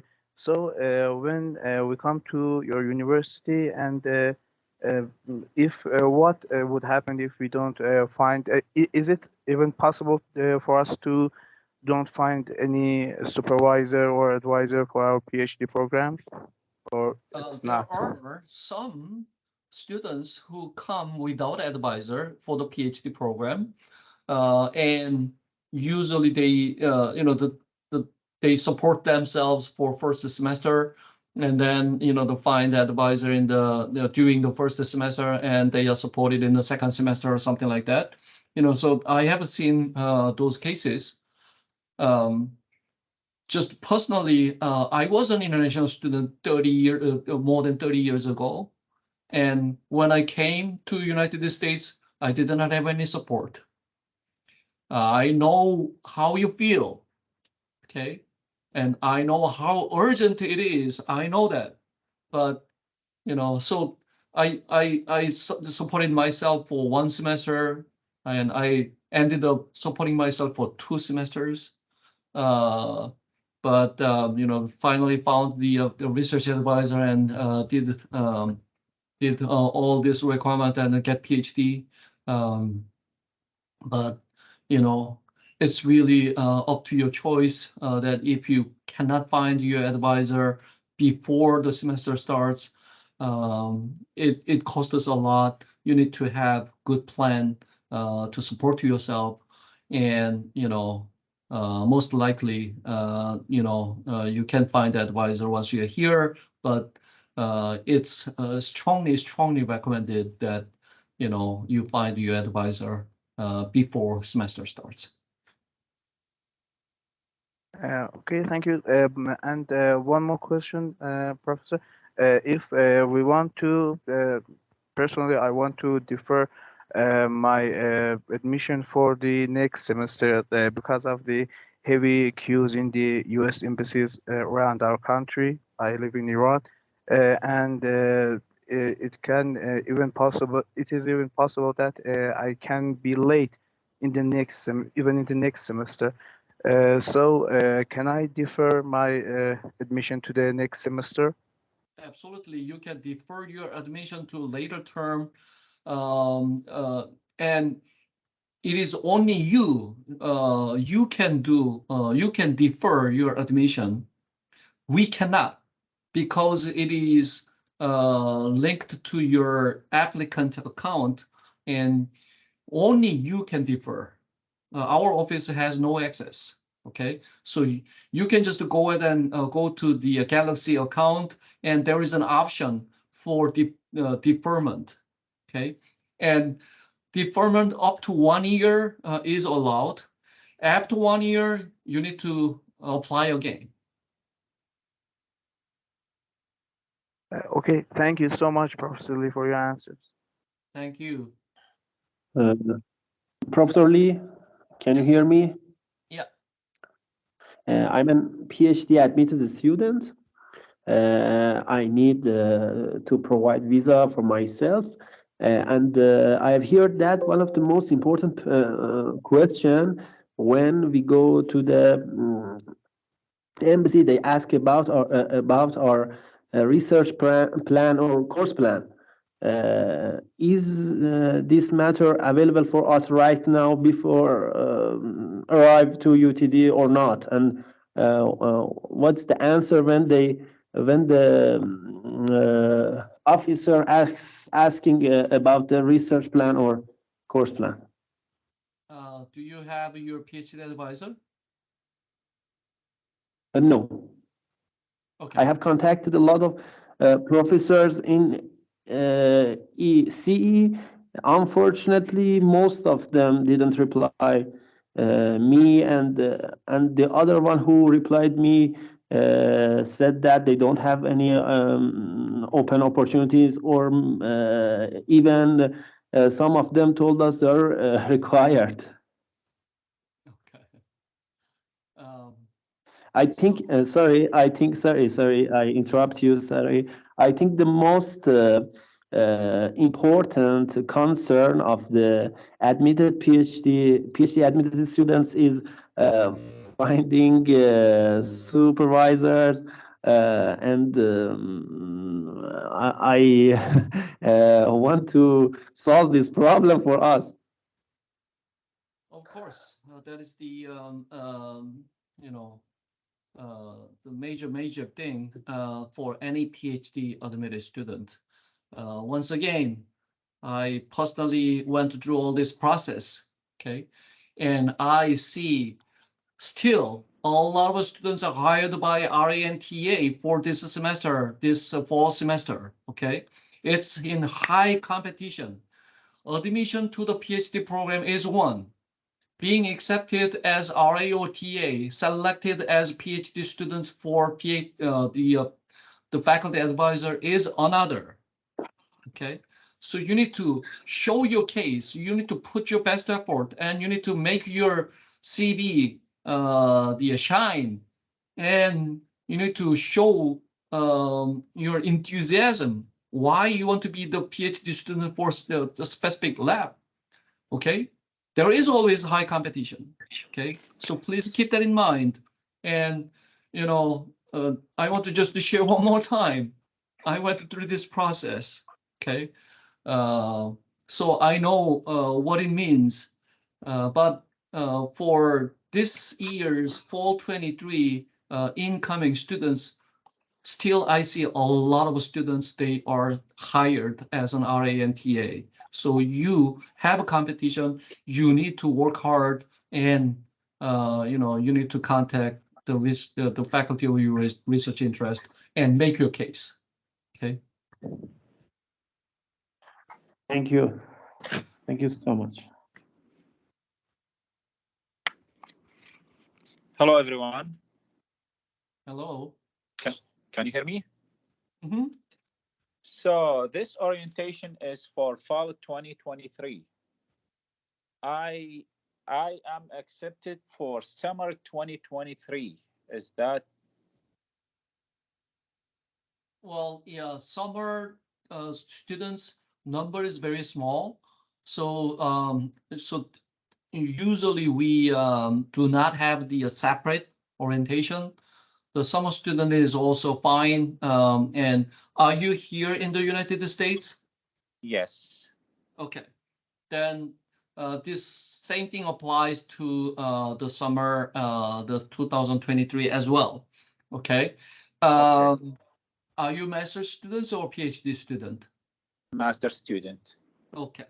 So all these the presentation about MSCE, MSEE, MSTE, it's exactly same for summer and fall. Only thing different is the list of courses. Okay. So if you I'm not sure if you already looked at the list of courses offered in summer. I did. You did. Okay, then you're good. So this same thing applies to summer 2023 as well. Okay. So my other question is like sending the transcript, the official copy of the transcript. So you in the presentation, you mentioned there's like third party. I don't know what is this third party. Is it like evaluation agencies, something like this? So you can click that hyperlink, and there are list of options that you can use. The third party, what I mean, a third party is listed in the web page, okay, and it is company called Parchment, and they are taking care of transfer transcripts from one institution to another, and it is considered official. And many U.S. universities accept that companies basically the transaction of the sending one transcript from one transcript from one institution to another, something like that. That is the considered official. If you choose your own company, no, it is not accepted. Only those listed in that web page are considered official. Okay, thank you. Yeah, so please check that hyperlink, okay? Thank you. Hello, Professor. Yes. Thanks for patiently answering our questions, first of all. I'm Hetul from India, and I'm incoming master students. So my question is, let's say we are having particular interest in research and we want to go for a PhD after the masters. And we also know the topic of our research. For example, a specific field we want to do research in our career. So at UTD, what is the procedure for like pursuing the research path? For example, how do we choose for thesis based option, and can we choose the advisor based on our research interests? So can you like guide us more on that? Yeah, so if you are admitted to the master's program, and maybe you can just go ahead and start with the master's without thesis, so with no thesis option. Once you start that, then I strongly recommend you to take the classes that you are interested in being a part of. So 3 classes you can choose, and you can look at the instructors, and those instructors are some instructors that you have most interest for your research, future research. So the faculty can interact with you, and they can see your potential. Of course, you can express your interest that I want to get the master's degree with thesis, and I want to continue for the PhD. I have an intention. So the then faculty may look at you more in detail, and you can interact with the faculty more, and maybe the faculty decides that, oh, you have very good potential, so join me in my lab or something like that, as a MS thesis option students or something like that, and then you can continue. So strongly recommend you to take the courses that from the faculty that you are interested in most for your research. Okay, so it is not compulsory in the start to opt for the thesis base, but we can opt in later. You can change from non-thesis option to thesis option later. That is not a problem. But because thesis option, the requirement is different for graduation, this should be done as soon as possible. So probably after first semester. The second semester, you are thesis option student, or at the latest, and third semester, you must be master's with a thesis option student, and you can inform our program office that the faculty accepted me as a master's with a thesis option student. And we can do the paper processing and things like that, and mark you as master's with a thesis option student. But you can start master's without thesis first, and then change it to master's with thesis later. There is no problem. Okay. Okay. So when we opt for the thesis, we can choose the faculty who select us. Okay. Is it different from a faculty advisor assigned at the start? Oh, once again, no thesis option, then out of 4 faculty advisors, you need to work with that faculty advisor based on your last name. But once you have your master's thesis advisor, then that advisor is your advisor. Okay. Okay. Okay. Yeah. Okay. And are there any array opportunities if we are selected as a, or if we opt for the thesis option? Are there any It's up to the possibilities? faculty. It's up to the Okay. faculty. So again, it's up to the faculty. Okay. Okay. Most RA and TA, our department, it is all up to the faculty. So our office or department office does not hold any separate part of the assistantship at all. It is all distributed among the faculty. So faculty has all the power to choose RA and TA. Okay. Okay. Okay. I think that is all for my side. Thank you for the information. Thank you, Hato. Good morning, Dr. Lee. Can you Hello. hear me? Sure. I just had a quick question. So I read that we could schedule appointments with our advisor after the orientation. I was wondering if there was a formal process for that, or if we just send out an email to our advisor. Just to send an email and make an appointment. Okay, thank you. Thank you. Hello, Dr. Lee. Hello, everyone. Hello, Dr. Lee. Can you hear me? Yes. Good morning, doctor. I have a question regarding my I-20, if you could answer. Oh, I-20, it is handled by ISSO. We do not know much about the I-20. Sorry to interrupt, doctor, but I have already received the I-20. But one thing I wanted to ask,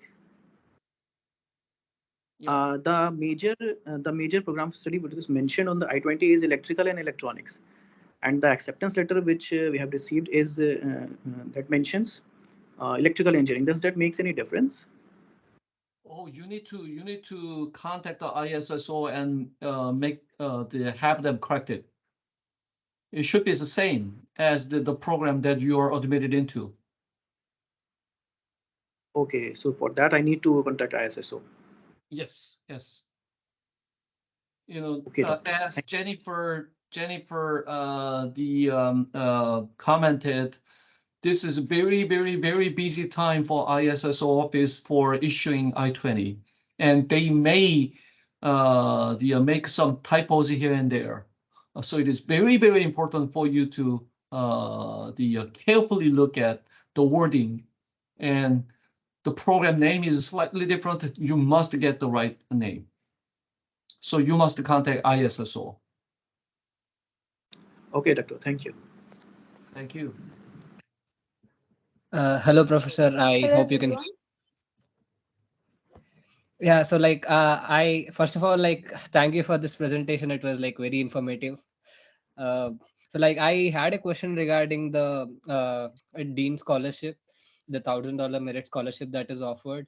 So like I wanted to know if we can have a ballpark of the number of students who are issued that scholarships usually within the ECE department.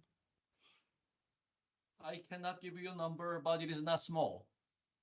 Okay, I see.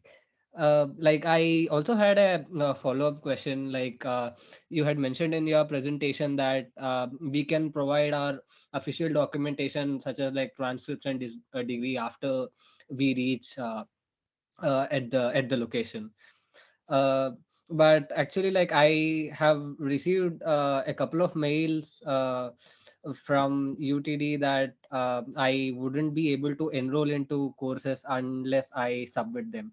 So like if I submit them after reaching UTD, like it would be too late as I wouldn't be able to enroll into courses, right? Like if that mail was correct. Don't worry about that. We will take care of it, and you can register now. Okay.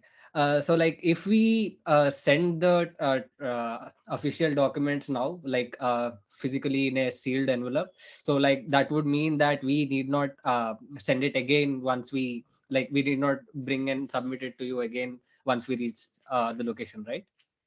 Um, you know, that is all taken care by admissions office.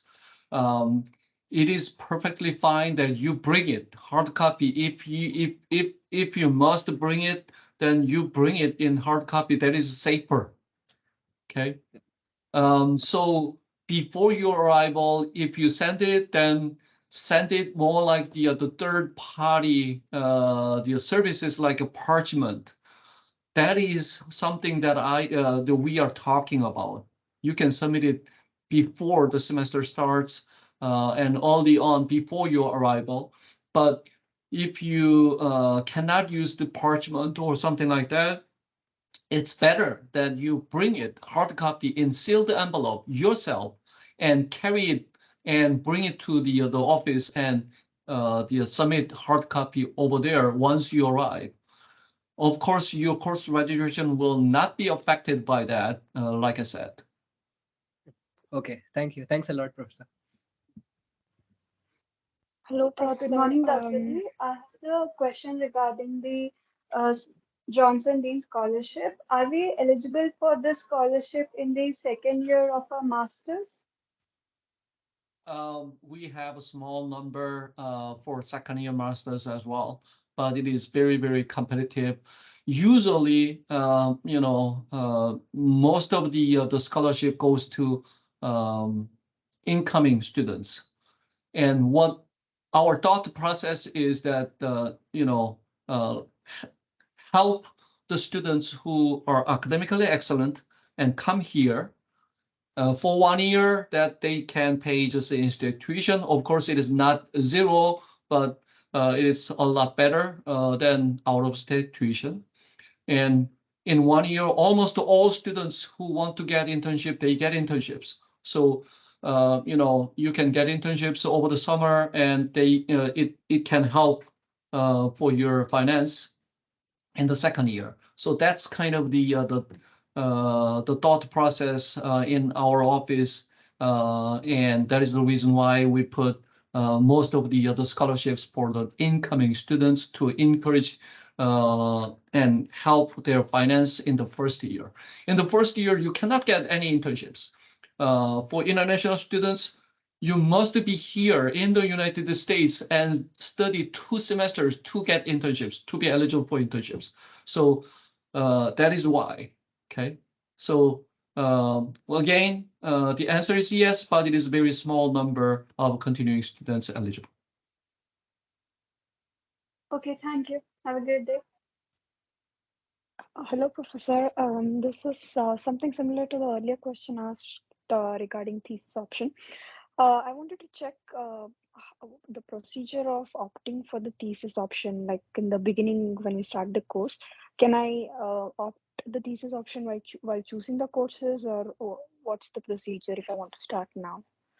To be a thesis option student, you must have a thesis advisor.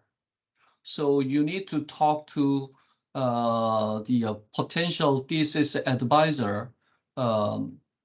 I recommend you not just one, a few the potential thesis advisor, contact them and show your interest, express your interest that I want to be your master's thesis option student, something like that. And one of those faculty accept you, then you have an advisor and you can go with the MS thesis option. Without the faculty advisor's consent, you cannot start master's with the thesis option at all. Okay. Thank you so much. Hello, Dr. Lee. Yes. I have a question about visa. If my visa issue later than the start date of classes, what is the latest possible time that I can attend the classes which have different semester? So fall 23, August the 28th is the last day that you can arrive in the US and study the fall 23, start fall 23. If it is after August the 28th, there is no way to start in fall 23. So you can look at your visa interview schedule and see if you can arrive before August the 28th or not. If you cannot arrive before the August the 28th, then you must contact us and then you can let us know you drop all your courses and just defer your admission to a later term and get your visa interview and get your visa and join us later. Okay, thank you. Professor Lee, I'm very sorry. I have just one more question. Can we defer our admissions for 2 semesters? Like, can I defer my admission for summer 2024? And should I do it in 2 tries, or I can do it just in 1 try? Up to 1 year you can defer, okay, without the applying again. I'm sorry, I didn't hear what you say. I'm really sorry. Up to 1 year you can defer without any issue. Thank you very much. So I can defer my application for fall 2024. You can defer to fall 24 if you are admitted into fall 23. You can defer to fall 24. Thank you so much. Thank you so much. Hello. There is a hand. So, Reza. Dear Dr. Lee, my greetings and respect. I just want to mention that I included my full information to receive the orientation package because I filled out the RSVP form late, and I appreciate it if you send me. Thank you. I could not really hear you clearly. So you're talking about orientation packet. Do you need? Yes, yes. We did not send you orientation packet. I haven't received it, and I would appreciate it if you could. So what is needed? What is needed is that you write your name in the chat box and your email address and write down that I need the orientation packet. Then we will send you. I have included it. Thank you so much. Thank you, Reza. Akshay. Yeah. Hello, doctor. Can you hear me? Yes. So, we have to complete 30 credit hours in master's program. So, do we, if we complete it in 3 full semesters, would that be fine, right, for the degree? There is echo. I cannot clearly hear you. How about now? So speak slowly. We have to complete 30 credit hours to complete the master's program. Okay. So if we complete that in 3 full semesters, would that be enough for our degree discipline? Or do we have to enroll for 4 full semesters? So I'm not sure if you're an international student or not. International students, you are allowed to take 9 semester credit hours in long semesters. You cannot take more than 9. Okay. So 3 long semester means that 27 semester credit hours. And if you take 1 course in summer, 3 semester credit hours, that will make the 30 semester credit hours. So if you plan like that, without taking any internships or something and go straight like that, then 1.5 years, you're done. Thank you. One thing that I want to mention, again, graduate students, 9 semester credit hours is regular workload for the student, okay? And we do not allow any students take more than 9 semester credit hours. One exception is that if you maintain GPA here at UTD, if you maintain GPA 3.8 or higher, we allow you to take 4 courses in a semester. So 12 semester credit hours. I got 3.78. No, it is not allowed. 3.9. Yes, you can take 4 courses. Something like that. Okay. So that is the only exception. But the GPA is not from previous institution. It is from here. Okay.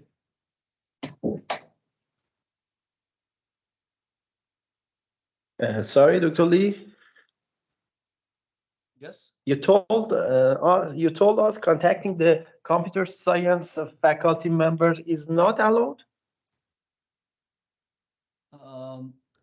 I don't understand what you're asking. Computer science faculty, you want to work with the computer science faculty? Is that your question?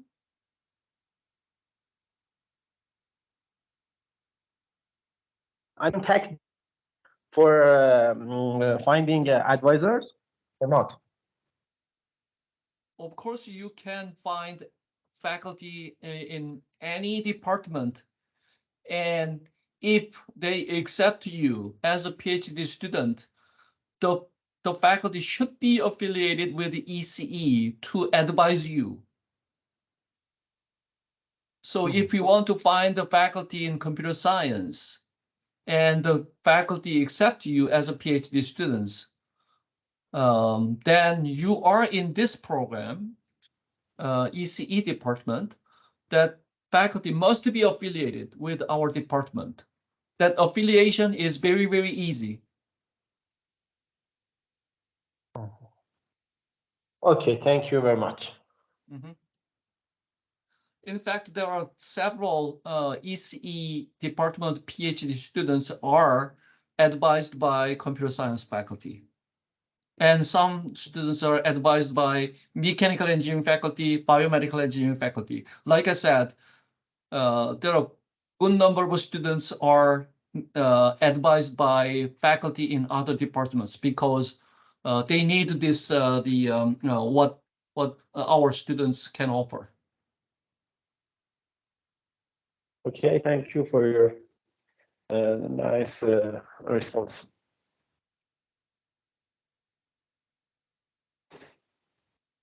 Any other questions? Hello, Doc. This is Aditya. In my I-20, my program period says it is about for 3 years. Is it perfectly all right, or else do I need to change my I-20? You know, that I-20, the duration is usually written in 3 years for masters because of internships. If it is written 2 years, then you need to, if you take the internship and co-op or something like that, and it is beyond the 2 years, you need to get another I-20. So that is the reason why it is written as 3 years.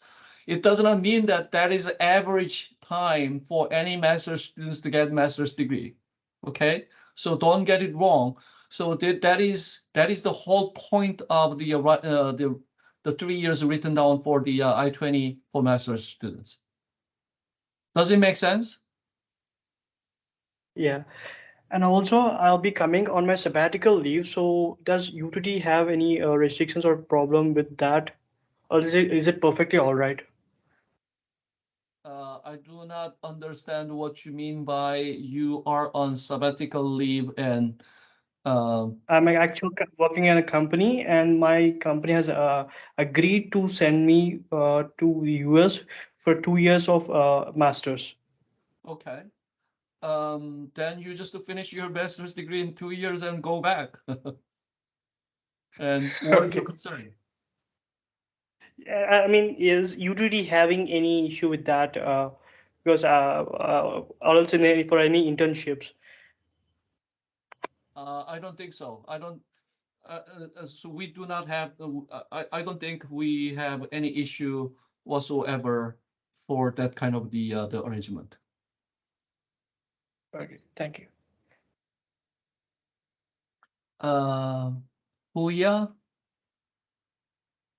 your hand is up.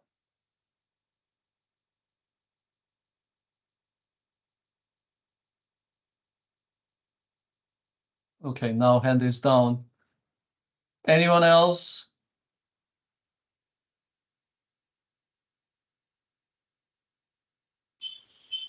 Hello. Probably I can stop sharing. Hello. Am I Yes. audible? Yeah. In the follow-up to the thesis question, so as you mentioned, for PhD we can contact computer science faculty. So is it the same case with master students also? If we have a computer science. Okay. Of course, Yeah. of course. Yeah. Thank you.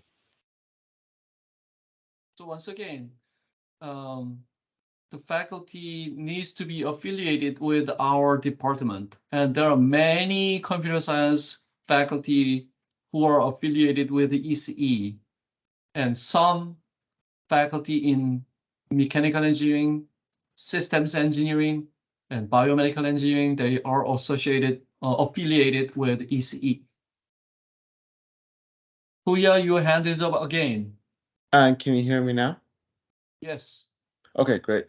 On your slide regarding the waiver of prerequisites, it said that you'd have a B or higher on your undergraduate class.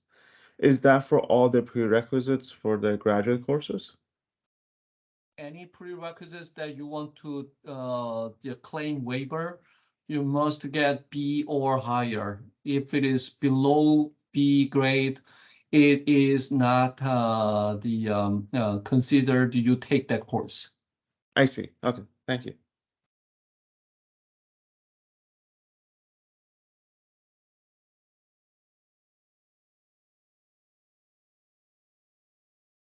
Any other question, anybody?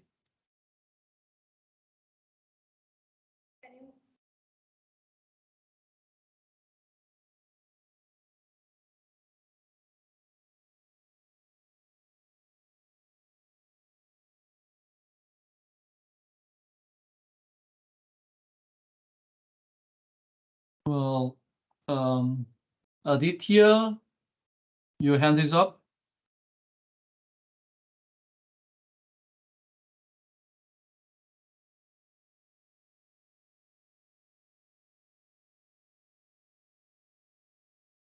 Aditya?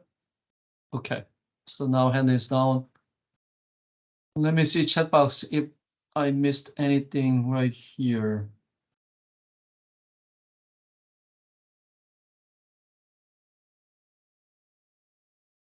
Okay, so if you did not receive orientation packet, just write down your name and email address in the chat box and we will send you.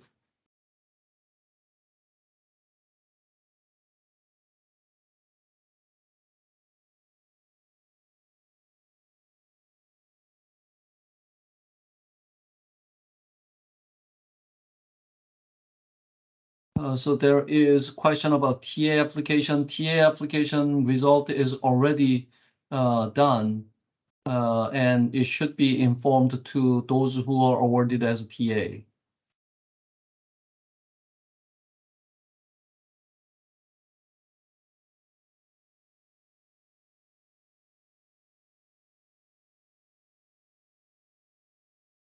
So one question here is can I defer our admission to summer 24? Yes, the question answer is yes.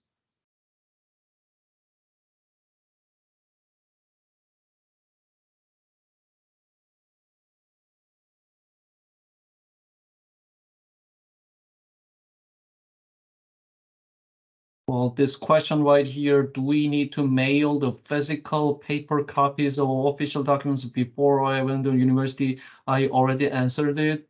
Like I said, either using that official means of sending these documents online, like parchment. Otherwise, I strongly recommend you to bring it. Don't send it, just to bring it with you and submit it hard copy.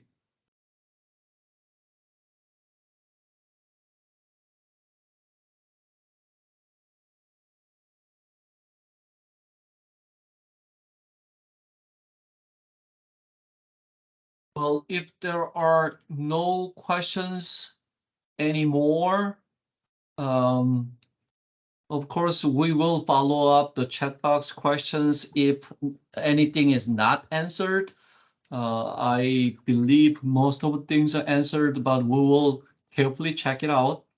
And if you do not get any answer for your questions in just a few days, you can always contact us again, ECE grad program at utdallas.edu, and we can follow up in that way as well. So I think there are no more questions. I will give you one more chance. Are there any questions, anybody, for anything? Hello, Professor. Yes. So there are like two prerequisite courses that are mentioned in the core subject that we have to take for MS in computer engineering. So I have taken these courses in my second semester. So will I be eligible for the waiver? Are you talking about specific courses that require prerequisites? Yes. Which courses are you talking about? The embedded systems course. And that requires what kind of prerequisites? So it requires EE3301 and EE3320. So basically the 3000 level is like the junior level. So Yeah. you must have taken those courses, right? Yeah, I have taken them, but in the slide it was mentioned that we have to take the prerequisite courses in the last 2 semesters of our undergraduate.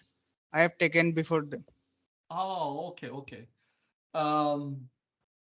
So 3000 level, you do not need to really worry about that. So if you have any issue of registering courses because of that, let us know, okay? And so we can look at your transcript, and we can verify that you took that course, and we can help you out. Okay, thank you, Rose. Thank you.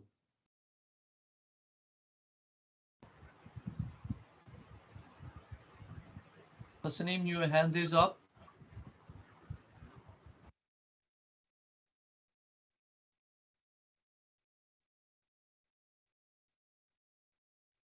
Hello, Professor, can you hear me? Yes, I can hear you. Okay, so I want to know that I have applied for TA like 1 month ago, but I have not received the result yet. Like, when will the result be published if I got the TA or not? Can you email to EC grad program at utdallas.edu? Okay. Yeah, sure. Just to write down what you just said, and Mm-hmm. I'm not sure our staff Patricia is still here. Patricia, are you here? Yes, I'm still here. You can put your name and your email in the chat, and I'll look your file up. Thank you, Patricia. Okay, thank you. I will write my email and like the applicant ID. Yeah, Patricia can check it out and then follow up. So send you the email about the where it is now. Okay. Okay, thank you, Professor. Thank you, Vishal. Yes, sir. Can you hear me? Yes. Sir, can I register for classes after this orientation? That is what I recommend to you. Sir, what things do we need to, sir? We need to acknowledge the policies, and do we need to get approval from faculty advisor? After you fill out that acknowledgement form online, and are you a master's student or PhD student?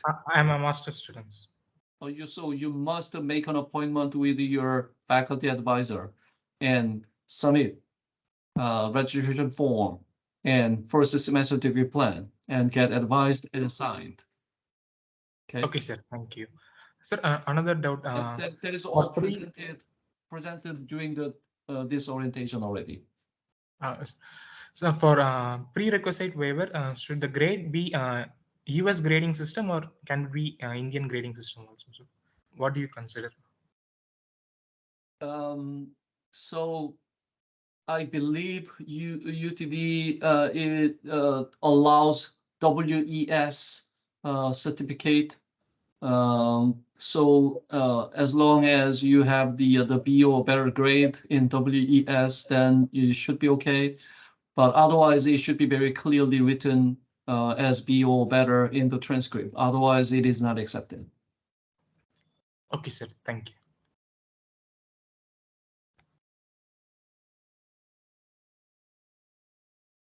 Any other questions? Anyone else? I think the questions are repeating, so I'd like to stop here for recording.